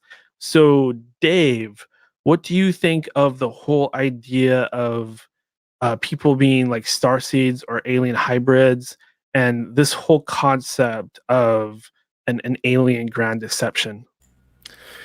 Well, let me just say that I grew up with a lot of ugly people, and let me tell you, I would have thought that a couple of them were alien hybrids too. But I digress on that. But like, yeah, this is fuck, dude. Some great topics tonight. Jesus Christ. Yeah, Project Bluebeam, right? This is kind of like a thing that people talk about, like saying. Are they going to fake an alien invasion? I mean, people have been kind of talking about this for a while. We mentioned William Cooper earlier in the episode. Like, he's been a proponent for this type of stuff for a long time. I still don't know if William Cooper is a shill or not. I mean, he's Navy intelligence, so that sort of gives him credit, but then also discredits him. And it's like, I don't really know. It's hard for me to gauge these people, and I don't know. And aliens to me is the most fun. But I will say that the reason that there still is something there for me. Okay, first of all, like I'm not gonna sit here and try to guess like Anunnaki or Archons or the Dracos or these specific types of aliens that people come up with. Like those are typically written by like one or two people that like regurgitate the same fucking information for 40 years. And so it just kind of gets ingrained into the lore of alien conspiracy theory. So I don't necessarily believe in all that shit. Like, where the fuck do you get the name? Where do you get this information from? Like, I understand there's researchers out there that do it and they go, but it's like, the evidence is so spotty regardless. Okay. However, anytime I see a big divide in a community, I start to have more faith in it because you start to get two sides of what people actually think is happening. And I felt like there's been a big divide within the UFO, UAP, alien community for years and years now. And people are starting to figure out that like, yeah, some of these people might be like, controlled opposition or shills for something. Or so with that, like, I have faith that like the people will overcome the bullshit and they're not going to just fall for any little thing. I still think it takes a lot for people to be convinced on certain things. Like, I love looking at alien videos. I don't necessarily think every single one is real or fake. But let me tell you, there's a fucking lot of fake ones out there, obviously. But there's also like a lot of ones that I can't debunk, or I can't find other people that seem to debunk it, that kind of know more about how these fake videos are made, that they can't really debunk it either sometimes. Like, there was one really good one very recently about this like pyramid-shaped UFO in Mexico that was like the Mexican army was like trying to shoot down. That was a pretty convincing video. I tried looking for it yesterday. I couldn't find it, but I'm pretty sure it's still out there. So like stuff like that is like, it's cool, it's fun, it's entertaining. Again, I am a sucker for entertaining conspiracy theories. So I like it. I listen to a guy named Jimmy Church almost every night. And like, not because I honestly think he is probably a shill too, but I just enjoy listening to it because like, yeah, I'm familiar with him. He used to do Coast to Coast occasionally. And he used to do Coast to Coast, yeah. I think his show's called Fade to Black. Fade to Black. Yeah, he's one of the best people, for sure. Yeah, I enjoy it. And a lot of people think that he's a shill, that like he's like part of like that controlled like that. Like some people think that like the whole Gaia crew, the GAIA, the whole Gaia crew, a lot of those people are like controlled op or whatever. But like, I don't know, at this point, like, it's just, if I think it is controlled opposition, then like I listen to it with a grain of salt. But like, it doesn't necessarily mean the shit's not entertaining. So with all this said, I think that it's very possible. I don't think for a second that they removed. Okay, first of all, like a couple years ago, they removed all these UFO and alien videos off of YouTube just to allow CNN and NBC and ABC to like start uploading UFO videos. Like, that's the number one thing to me that's like, okay, this is fucking, you guys are trying to do something specific now, right? Yeah, I mean, I hate to interrupt, but before you move on, I want to say that I've been noticing that happen for years and years. Like, I'll literally constantly go back to look for either a video of UFOs or shadow beings or of hybrids, you know, like the ones with the big, huge eyes. Like, sometimes they have the inner eyelid. I've seen tons of videos like that, but when I go try to search for them, they've almost always been scrubbed. It's free. Yeah, and again, it's like, why are you going to scrub it? Really? Like, if it's not real, like that, and again, it's like, are you giving them more worth than they are by deleting them, or are you deleting them because they're actually legit? I don't fucking know if aliens are real, dude. I don't know if I can take it a step further and say that what I believe is that some of these videos of aliens that we're seeing, they're not only real, but they're actually being doctored to make them look more fake, just to totally mind screw us. Like, they'll give them like a glossy edge. The radar can't pick it up or can't lock it on or whatever. And it's like, okay, maybe. And again, like, I've seen some of these things, like some of these orbs in Long Beach. I've seen them. They've done some crazy shit that I'm pretty sure no airplane or whatever, like, it's not a drone. I've seen what drones look like from far away. I'm like, no, that's definitely a drone. Like, you could see the difference. And so, yeah, I mean, I want to believe, but again, this sort of, the problem with this shit too is sort of goes back to the Bigfoot and cryptids kind of argument, like the cryptic animals or whatever, like the Nessie and all that shit. It's like, when the narrative and the evidence, okay, you have more evidence with the UFO stuff because you see things in the sky. So that's one thing. But all the other evidence, like materials or stuff that people think are out there in droves that like really say that like, oh, there's tons of alien bodies and alien tech out there and stuff like that. It's like, yeah, but like, we've been hearing the same information on that shit for 30 years. Literally, it's the same fucking information on Bigfoot for the last 30 years. It's the same information about UFOs and UAPs for the last 30, 40 years. Nothing has changed. And when there's no progression on it, it's either super, super, super kept under wraps, meaning like aliens really did show Henry Kissinger a hologram of Jesus' crucifixion, like it says in Behold the Pale Horse, or it's all bullshit. So I don't know. And like, to go back to the starseed thing, this also, a lot of this stuff goes back to like ancient indigenous peoples talking about like the, like the cochina or the what's the other one? The cochina is a big one. The Zuni is a big one. Like, these tribes have talked about star seeds and star people for fucking 300 or 400 years. So we think all that even could be bullshit because we don't even know how much of the history that has been written is real or fake. Now, there's more evidence behind it because they have, 3,000 or 4,000 year old cave drawings of some of this shit. You know what I mean? Like, that go back a long way. I'm not saying that shit can't be doctored either, but it's like, yeah, we're getting our stuff, we're getting all of our information from like, super esoteric type, like super,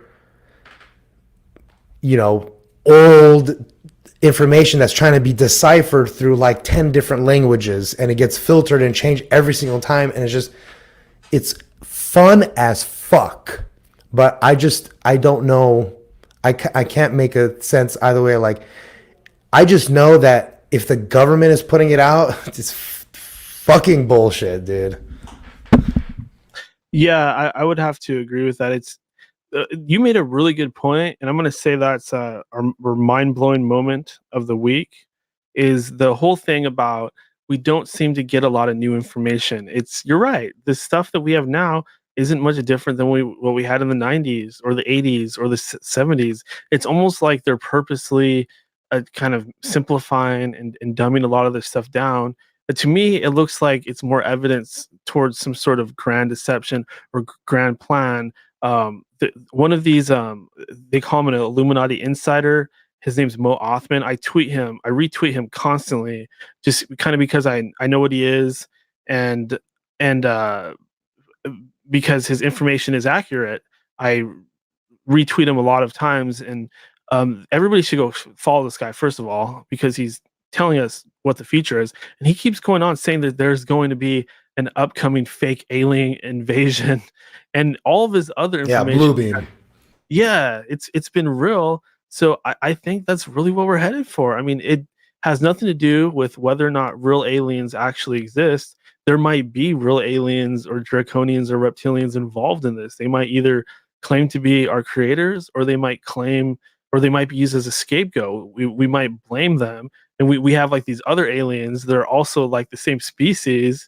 They look humanoid, and they're pretending to fight against these aliens, which are again the same species, but they just happen to be a different offshoot. Like you have the human looking phenotypes or the human looking examples at war against, or pretending to be at war against, the more monstrous looking ones, just to fool humanity. And maybe shows like V for or not V for Vendetta, but V, the old show about the reptilians. Maybe they're kind of designed to set the stage for some of this stuff. But hey, I know you're looking to get out of here, Dave, Yeah. so I'm going to go ahead and go to break. Well, hold on one second. I want to say one thing, and like this is and one of the topics that you have been into in a long time, which is the occult and stuff like that. Actually, in my opinion, I know that like stuff like adrenochrome and like baby sacrifice and sacrifice, like I know that that's been a thing in the occult for a long time, but you didn't really have too much information on it, and does seem like with topics that you cover a lot, like we tend to have found out more and more about stuff like this through the last 10-20 years. That's why I don't really include like the cult and stuff like that in that, because like that shit is real. Now, does everything lead to child pedophilia and human trafficking? I don't know, but what I do know is that like holy shit, like we've learned a lot more in the past 10 years about the occult and Satanism than maybe the whole last 40 or 50 years. Like a lot of these secrets have come out and people have died, and we've found out about their history and stuff like that. So like it's different than the alien thing. Like the alien thing has like, or the Bigfoot thing, like it feels like it hasn't really progressed. Whereas, learning about Satanism and the occult and what's another good topic like that? Like, I guess Egyptology and stuff like that. Like, we've learned a lot in the past 10 years about that stuff that is verifiable. So that's why, like, in my mind, like, those are, legit, real topics that I have no doubt in my mind that, like, there's some real shady shit going on over there. And with aliens, it's sort of like, man, maybe it could be real or it could be fake, and the government just knows that it's fake and can just use it against us if they want to, or just make some money off of it. So, but yeah, I really appreciate you letting me on the show again. Go to youtube.com/Dave Serra. Thank you very much, buddy. Yeah, when is the Deegan Den podcast actually on?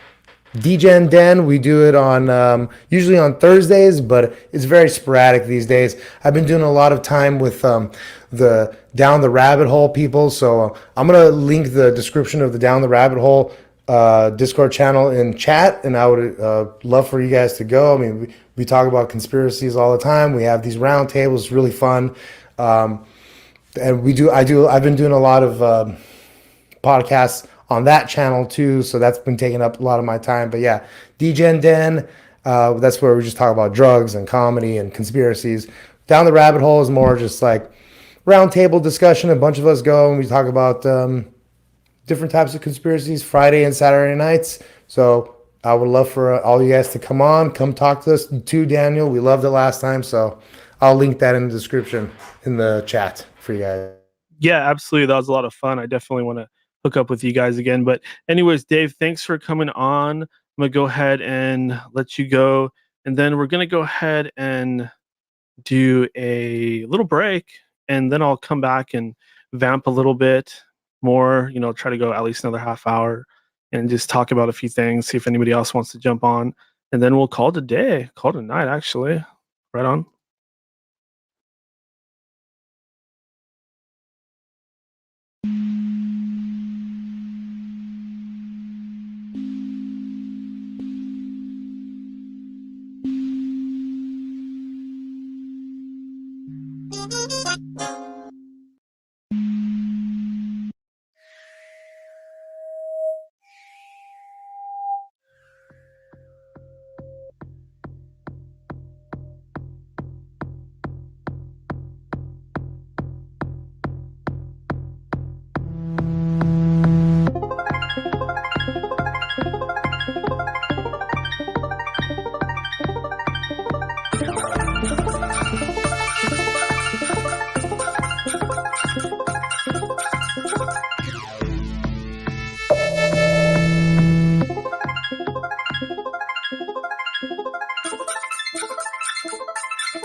Raising consciousness and awakening mankind.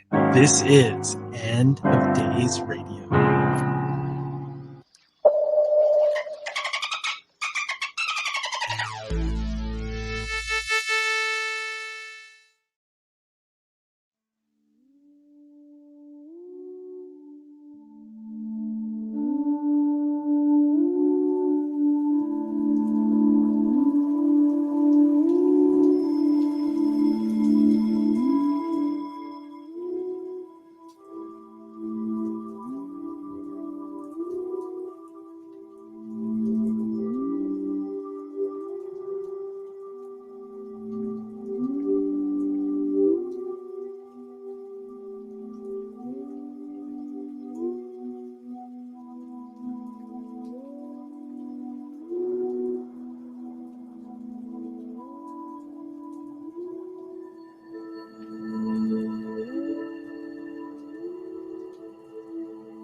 And welcome back to the end of days.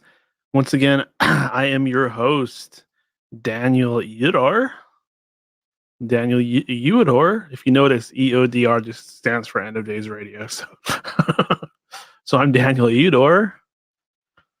And it looks like we have a gentleman joining us, but he's not he's not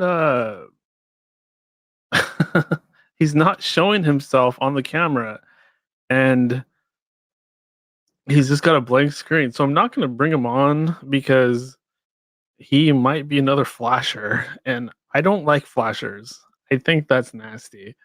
I mean, did it make me chuckle a little bit on some level? Sure, it's a dude flashing, but the harm that it does to this program is not worth it.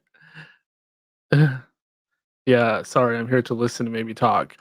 That's what he's saying. Buddy, you got to get a cam. You got to show me yourself first before I put you up here. Or what you got to do is call in. So you can call the number at 209-348 209-348 sorry, 9810. 209-348-9810. And then we can talk. So, I mean, it's not that I don't want you on here. I definitely want you on here. I mean, this is an open line show. It sucks if I don't have lots of people participating. You know what I'm saying? But unfortunately, because of what happened last time with the guy showing his wiener and saying the N-word, I can't just bring on anybody if they're not going to show me their face on camera first. And I will see if anybody has the balls, no pun intended. Oh, wait, there he is. So, okay, we see his face. So if he pulls out his wiener, then I'm going to edit it.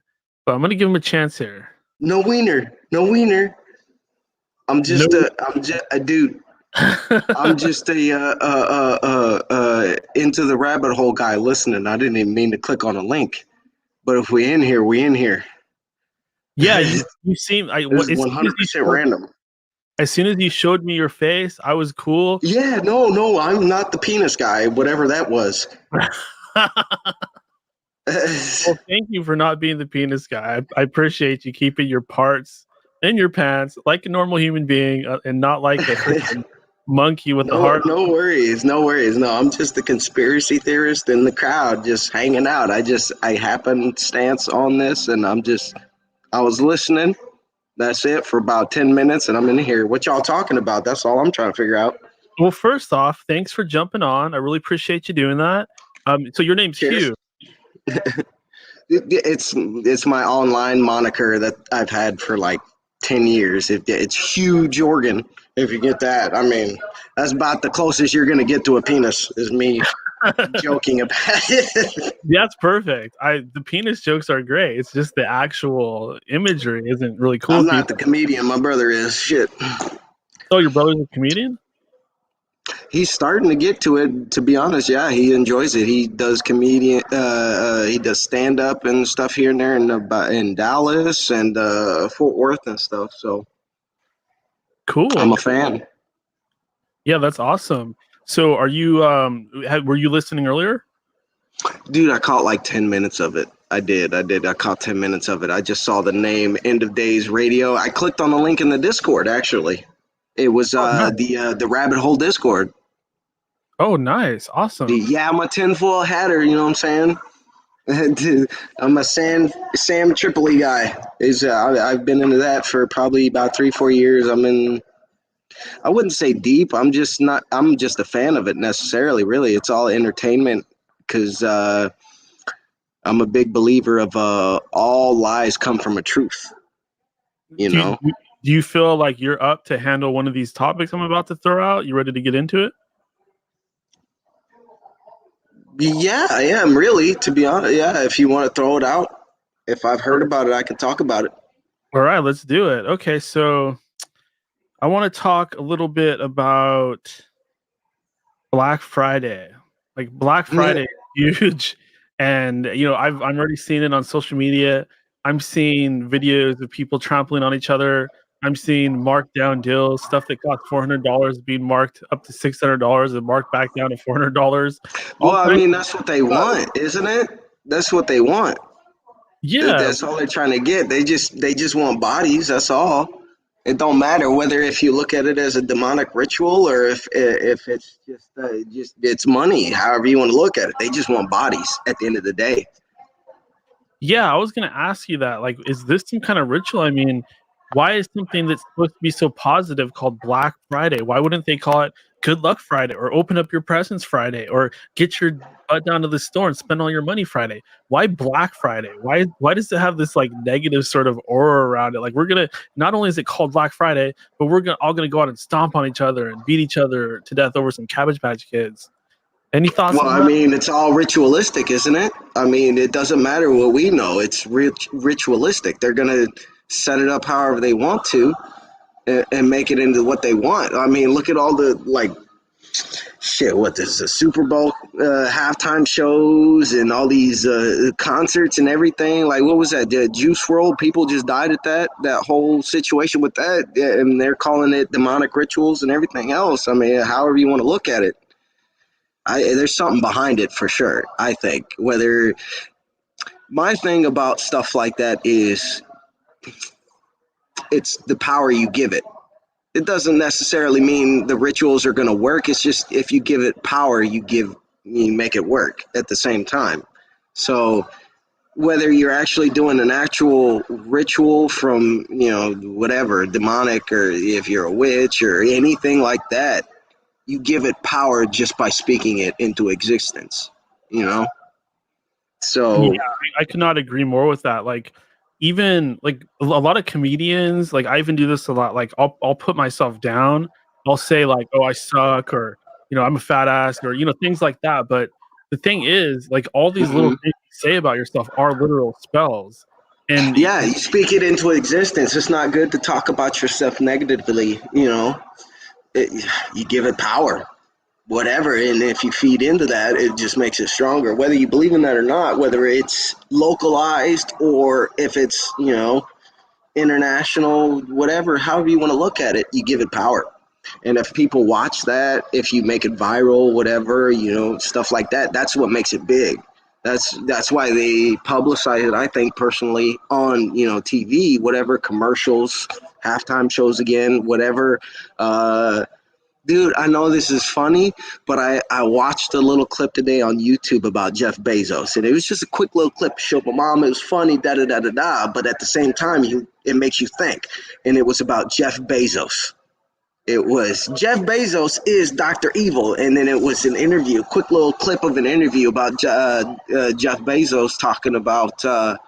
The guy asked him a question saying that you're trying to take it as far as you can, and Jeff Bezos just sat there and said, "Hell yeah, yeah, yeah, yeah, yeah, yeah," and then a clip of Dr. Evil laughing with his gun, muh, muh, muh, muh, muh, muh.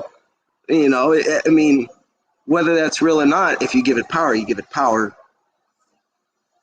Speaking into existence. That man wants to go further and deeper into space, whether the general public knows what they know or not, he's going to get out there. So, yeah, I was really years and years ago. I was a really big Terrence McKenna guy. Like I used to just yeah, Terrence travel with his McKenna, stuff. dude. Yeah, Microdose the world.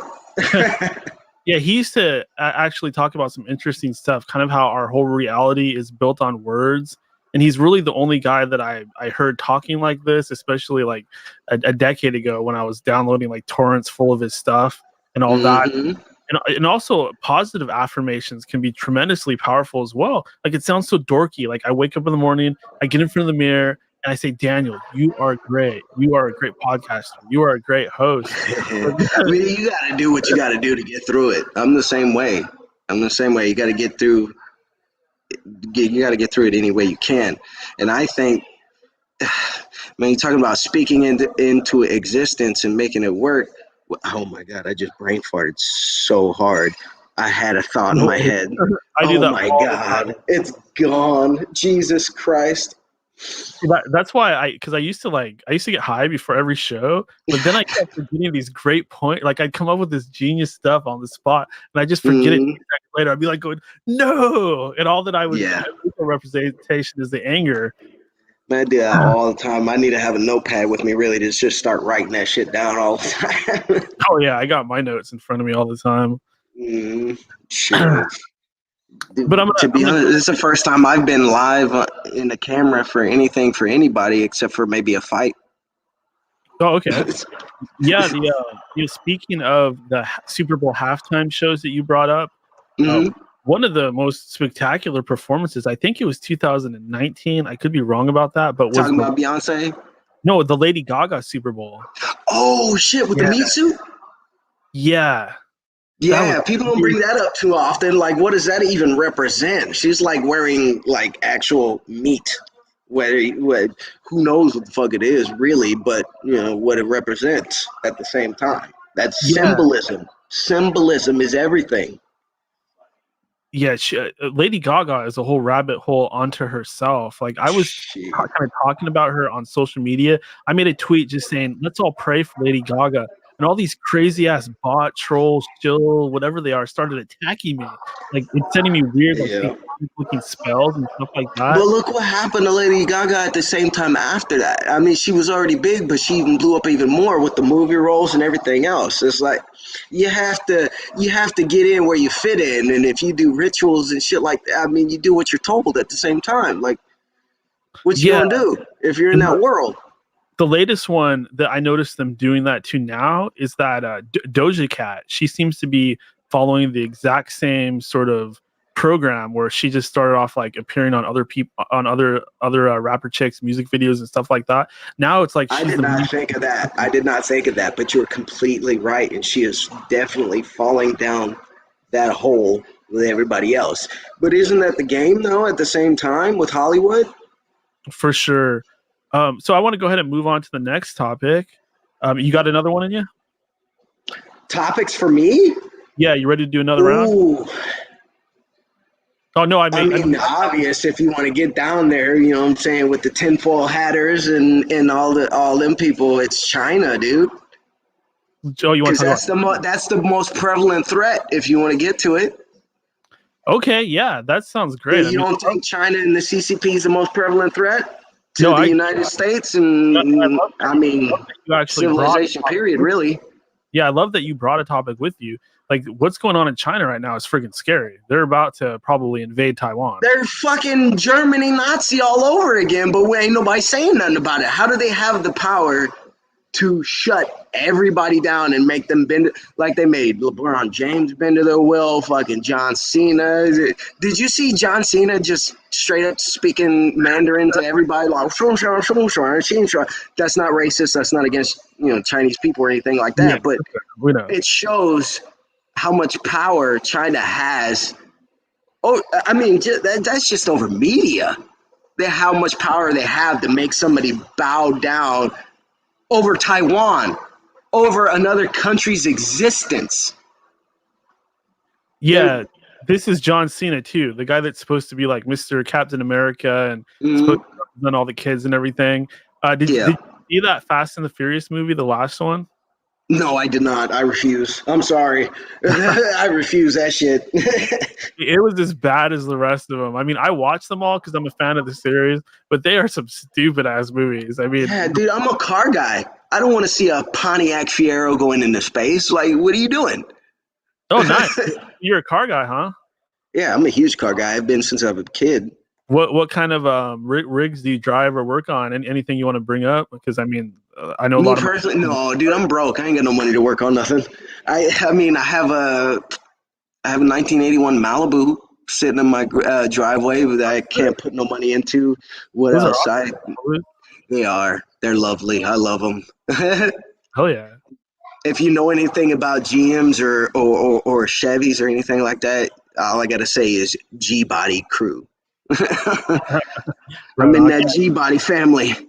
Yeah, I mean, I'm kind of one of the type that I'm not about like expensive. I'm more about like unique Quality. and rare and quality, and it's just stuff that's different and original and cool. Like you're Definitely. a work of art, even if it's a Hmm. um Man, shit. yeah. In circling back to China, so Yes. one thing that's I mean, really everybody knows there's a genocide going on, like as we speak right now, a genocide, like Nazi Germany. Everybody knows that. Everybody know. Like, I mean, how are we not doing anything about this? That's what I want to know. yeah, exactly. And you have a lot of apologists for China that will tell you no, everything they're doing is normal. It's just being twisted by Western propaganda. But How is it getting through though? How are we letting this? I don't understand it. China, I mean, besides the amount, they're just people. They're not more technologically advanced than we are. And when it comes to war or anything like that, they're just piggybacking off of everybody else. That's China's game. And that's what their game has always been, is piggybacking off of everybody. So, I mean, it doesn't make sense how we can't just trump them out, period, when it comes to economics or money or war or technology or anything. They are literally piggyback. They take technologies from everybody else and then they try to improve on it, and that's it. They may have something with some of those, but why, like, shut them down. Why can't we shut them down? It's all economics with them because they're looking into the 10, 20, 30-year war. They're not looking at the now like most countries are, like we are. We're stuck in a political rut. China's winning right now simply for the fact that we're looking at politics in our own country, period. So they're just going to keep winning. So when are we going to get our heads out of our asses? Obviously, Biden puppet. Everybody knows Biden's puppet. What are we going to do there? What's going to happen next year? Are we going to get Kamala Harris as acting president when he falls down or whatever? He breaks his hip, something. Is Trump going to be able to come back in and fight with what is that? I'm not sure. I'm not huge on the rules of politics or anything like that, but I'm pretty sure if both parties, Kamala Harris and Biden, both can't, do the job or anything like that, there has to be I'm not sure what the term is, a middle election or anything like that, in the middle of a term or anything, when the president falls off or he can't do his job or anything like that, they have to have a new election, and he can get off of technicalities voted back in a way for like 2 years and then run again, get those 4 years. He would be like the first president to ever do 10 years in a way. I mean, if it could happen, but Nancy Pelosi after Kamala, you're fucking out of your mind. What? You're out of your mind. Excuse me. You just got told. Apologize. I did. She's a more badass than I am. But hey, yeah, what you're saying about Kamala taking over, something like that, it seems to me from the beginning they were setting the stage from that, like almost like they want us to not like Joe Biden. Have you kind of gotten that impression? Like they don't want us to like him? I haven't thought of it about like that. I really have not thought of it like that in a way, but damn. That's a brain twister for sure. Are they doing that on purpose? Oh my God, that like opens up a whole new window. The fuck? Damn, this is the multiverse spreading off right now. I don't know. Jesus, Brett. Hold on. Damn it, I missed that. What did she just send that again if you can? I just missed that. Vice Pres, and then Speaker of the House, Nancy. Yeah, but no. How are we gonna get Nancy Pelosi in if nobody likes Nancy Pelosi? Worse than everybody else. It doesn't make any sense. She can't make it. She can't. Everybody's gonna vote her out. Is this gonna turn into a dictatorship or what? If she that's the only way she's gonna make it in. If the government forces her in. That does I want to hear some more from what she was saying. What was she saying? That's Heaven is Here. She's pretty cool. She's actually it's valid points. I'm not trying to like be hostile or anything. I just don't see it. LOL, no, it's just the order. Well, for sure, but the people have a say in it, especially now more than ever, because we're fighting back. Yeah, Everybody's fighting like back. what we're doing right now, I want this to be like the new town square. So, yelling and shouting, that's fine. I mean, that's Yeah. opinion. That's what You we have want. to be able to conversate. You have to. You can't argue all the time. It doesn't work. And moving on, I want to switch topics and keep things kind of moving. Hugh, you ready for another round? I got another topic to serve up to you. You ready for this? I'll do one more, and then I need to stop being loud. Fair enough. So For sure. the next thing I want to talk about is I want to get into religion a little bit and why you may or may not believe in Jesus Christ. Like, I'm a Christian. I've kind of looked into the history stuff. I believe in Christ. I follow his teachings. I think he's a good guy at the end of the day, despite what people think about him. But what do you think about that, Hugh? What do you think about the whole idea of Jesus Christ? Are you a believer, non-believer, and why? I believe in God first and foremost, in the definition and the concept of an almighty creator. That's what I believe in that. But I don't like religion in any way, shape, or form. It's religion. People fight over. People kill over. There's wars fought over it. There's massacres, genocides. People argue it. When you add the word religion into it, there's always an argument, and that always escalates no matter what. So I am opposed 100% to religion, and I am for 100% faith. Whatever that is for you personally, have that. Run with that. Work with that. But don't push that on nobody else. Simple. Because nobody knows nothing at the end of the day. When you end it, and when you're going on them pearly gates, or you're going on to that next dimension, or you're going on to the underworld, however you want to look at it, there's a next. That's how I feel about it, whether or what. And somebody had to create this because it is divine and it is perfect mathematically. Everything. I like that. So, Hugh, I'm going to let you go in a second, but I just want to give you one more chance to go ahead and say whatever you want to say. And if you want to plug anything or give any shout outs, please do that now. I ain't nobody special. But I love y'all. I'm in that tinfoil hatters. Hey, rabbit holes, people, everybody who's with me. We're the important ones because mainstream media is out of it. It doesn't matter. Mainstream media is shit now. We are the media because we're the ones searching for the truth. So you keep searching for the truth. Do what you do. Fuck religion. Have faith. And just try to prosper. At the end of the day, everybody's trying to do good. That's it. That's all I'm trying to do.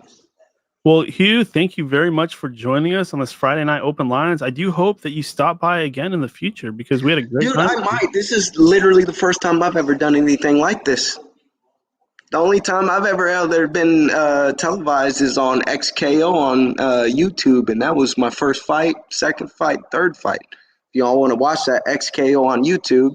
I'm a 145er in kickboxing, Muay Thai. Well, Trying to get back in there eventually. You know what I think? I think God sent you. Maybe. Maybe if you have faith. Exactly. All right, Hugh, thanks a lot for joining us. I'm going to take you off, and I hope to see you again in the future. Yes, sir. It was a pleasure. That was Hugh. A lot of fun, that guy. I didn't know I never met him before, never talked to him before. I saw him pop up here in the backstage, and I was like, all right, here we go, another flasher. But luckily, he decided to show his beautiful face there on camera, and I was able to confirm that. You see, the thing is, usually if someone's going to pull their dong out, they're not going to show their face first. And if somebody did do that, then they probably deserve to show their dong because that takes a lot of balls, no pun intended, to, show your face and then show your genitalia. I don't think anybody would really do that. So I think that's a pretty good way to filter out, who's going to be good and who's not going to be good. So we had two great callers or two great webcammers, whatever you want to call it. Go ahead and join us. And I'm having fun here. I like this. I do. I got to be honest with you. I like this, and it's going to get better and better. If it feels like it's not great now, then just think about the potential here. Um, if you want to join us, all you have to do is either go to the YouTube chat, go to the top where it has a link to join the stream, and you can just click that link, and it'll take you to the backstage. And if you have a camera and you have a microphone of some kind, most cameras are going to have a mic, then you can go ahead and join us. And it's going to be just like this. It's going to be like a town square. But hey, just a reminder, don't forget to go to endofdaysradio.com and donate. Really need your donations. This is going to be a donation only platform. So you can click on donate, and you can donate with PayPal, or you can donate some Bitcoin, really easy ways to donate. And that helps our program because, like I said, we're going to be doing this Friday night open lines every Friday night. Now we have somewhere where we can congregate. Now we have somewhere where we can get these ideas out here. And it's not just going to be like, I'm tired of just doing these interviews. It feels very robotic after a while. There's no skepticism. There's nobody saying, "Hey, screw you. I don't agree with your opinion." I would never want to treat my guests in that way. But this platform, this new way of doing things, is also going to make the interview shows better because I can bring you on and have you do a split screen with our guests now. So even that is going to be much improved. And that's the type of stuff we want to see from End of Days Radio. We want to see evolution. We want to see mainstream success. We want things to keep flowing and stay entertaining. If it's not interesting, hopefully at least it's a little funny. You got to be one or the other. You got to be either interesting or funny. And that's the type of program I want to have here. If anybody that's listening, have a little balls, come down here with your camera, with your microphone, and jump in. You don't have to be some great speaker. You don't have to be a genius. If you just want to come on and say, "Hey, Daniel, just want to say hi. That's it. I'm going to get off now." That's fine. If you want to come on here and say a little prayer, that's fine. If you want to do a puppet show, that's fine. If you want to go and tell us some hot piece of information that you found out, that's fine with me. Like right now, we have a couple dozen or so people watching live, but before you know it, that's going to be 300. That's going to be 600. That's going to be 1,000. And that's when things are going to really get cracking. And that's when things are going to really get fun with this program. Because you join us here every Friday night, and I guarantee you will have a good time, especially if you participate. It's so much more funner if you participate. Believe me. Believe me. So please join in. So the roundtable, I want to talk a little bit about that. I gotta apologize to everybody. I scheduled this whole roundtable. I had 5 to 7 people committed. Everybody was ready to go. That there was going to be a way where we get this new platform off the ground and really start experimenting with it. But I was working late. I came home. I wasn't paying attention to what I was doing. I boiled a couple of bad hot dogs. And they weren't just bad. They were like a couple weeks old. I didn't realize it. They're probably sliming up. I didn't even notice. And I ate one of them, or ate a couple of them. I woke up the next morning and I felt like I was dying. I literally felt like I was dying. Usually on Sundays, I'll watch Kermit and Friends. Kermit and Friends with Eliza Jordana. I've gone on that show a few times, but now I mostly just kind of hang out and just watch the show on Sundays because it's a good show. It's really innovative and it's different. And Elisa, she's very she's very eccentric and different, and it's fun just kind of being a part of that whole thing. So I made it through Kermit and Friends, and it came time to do my show, and I was just cramping. I was hallucinating. I was seeing bugs crawl down the walls. I was having weird dreams, and I was just a mess. And I actually limped up to my computer, and I almost got the round table started. Like I had Rachel Tobias in the back, and it sucks so much because I love having Rachel on my show. She's so funny. She's so different. But I had to just turn her away and say, "Rachel, I'm so sorry. I'm not able to do the roundtable." And I felt so bad. because I know everybody was looking forward to it and I let everybody down. And it just sucks when that happens. And first of all, don't ever eat bad food, especially meat, right? You don't ever want to eat bad meat because it's disgusting. It's it's bad enough that we even eat meat, but I'm eating a form of pork and a form of pork that's going bad. And there's a reason why the Bible is against some of this stuff. Let's put it that way. But I feel bad and I want to make it up to everybody. So first off, every Friday night, we're pretty much doing a roundtable here. So anybody that was scheduled to be on that show, feel free to stop by on a Friday night. And I am going to reschedule the roundtable, but a problem is I scheduled myself into a hole. Like I've got all these interviews, I've got people coming on my show, and I really need to reset and look at December and decide what we're going to do. I can't just keep doing shows like this either. I've got to bring some guests on, right? Because there's a lot of people that are expecting a certain type of show and are expecting top-notch guests from End of Days Radio because that's what we've always done. So it's kind of like one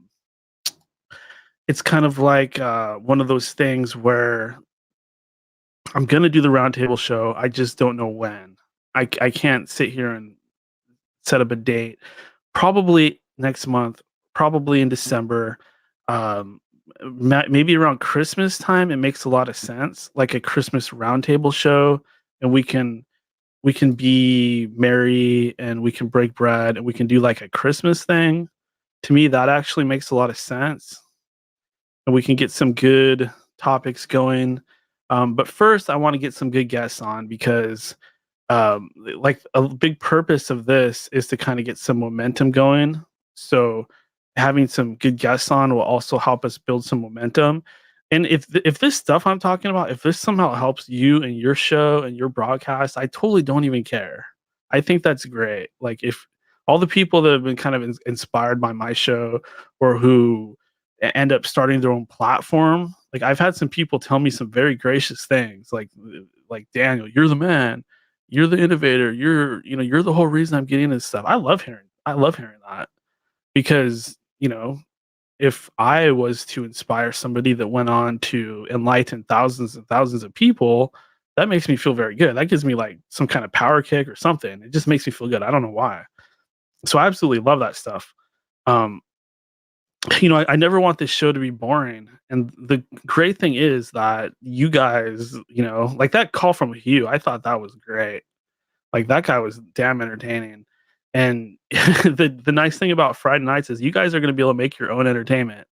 So you'll be able to come in here and just, do whatever you want. If you want to plan out something funny, I don't care.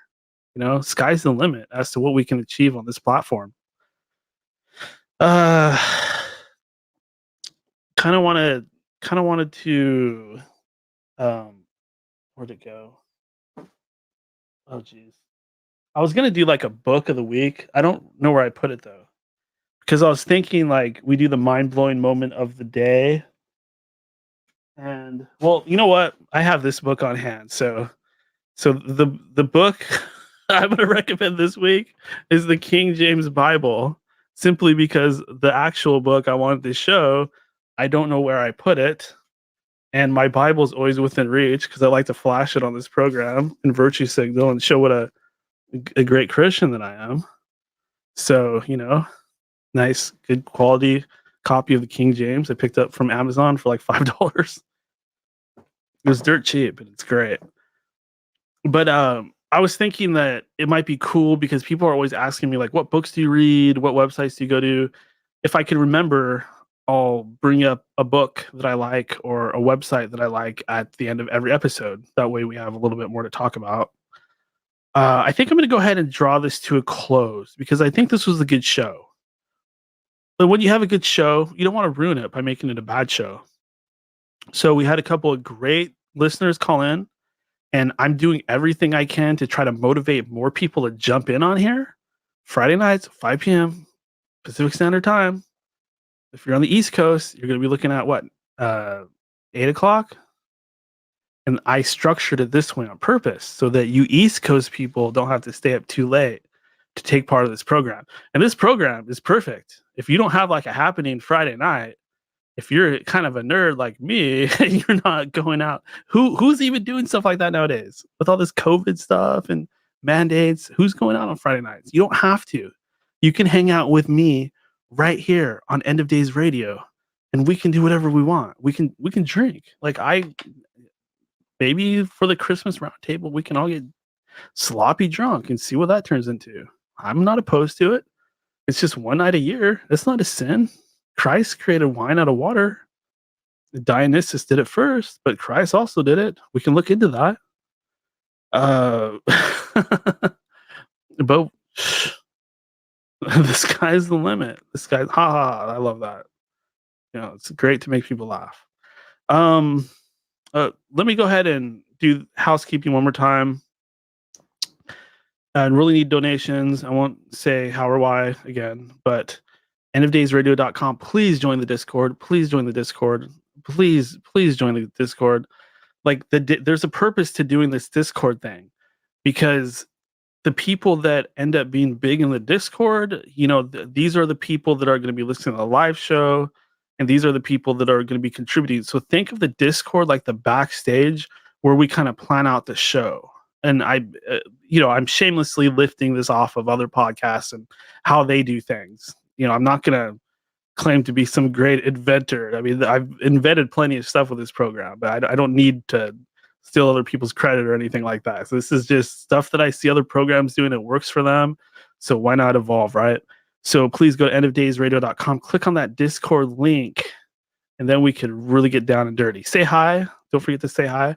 And join tlbtalk.com. Once again, I really believe in that program. Join TLB Talk and add me as a friend. And other than that, boy, I had a great time doing this show.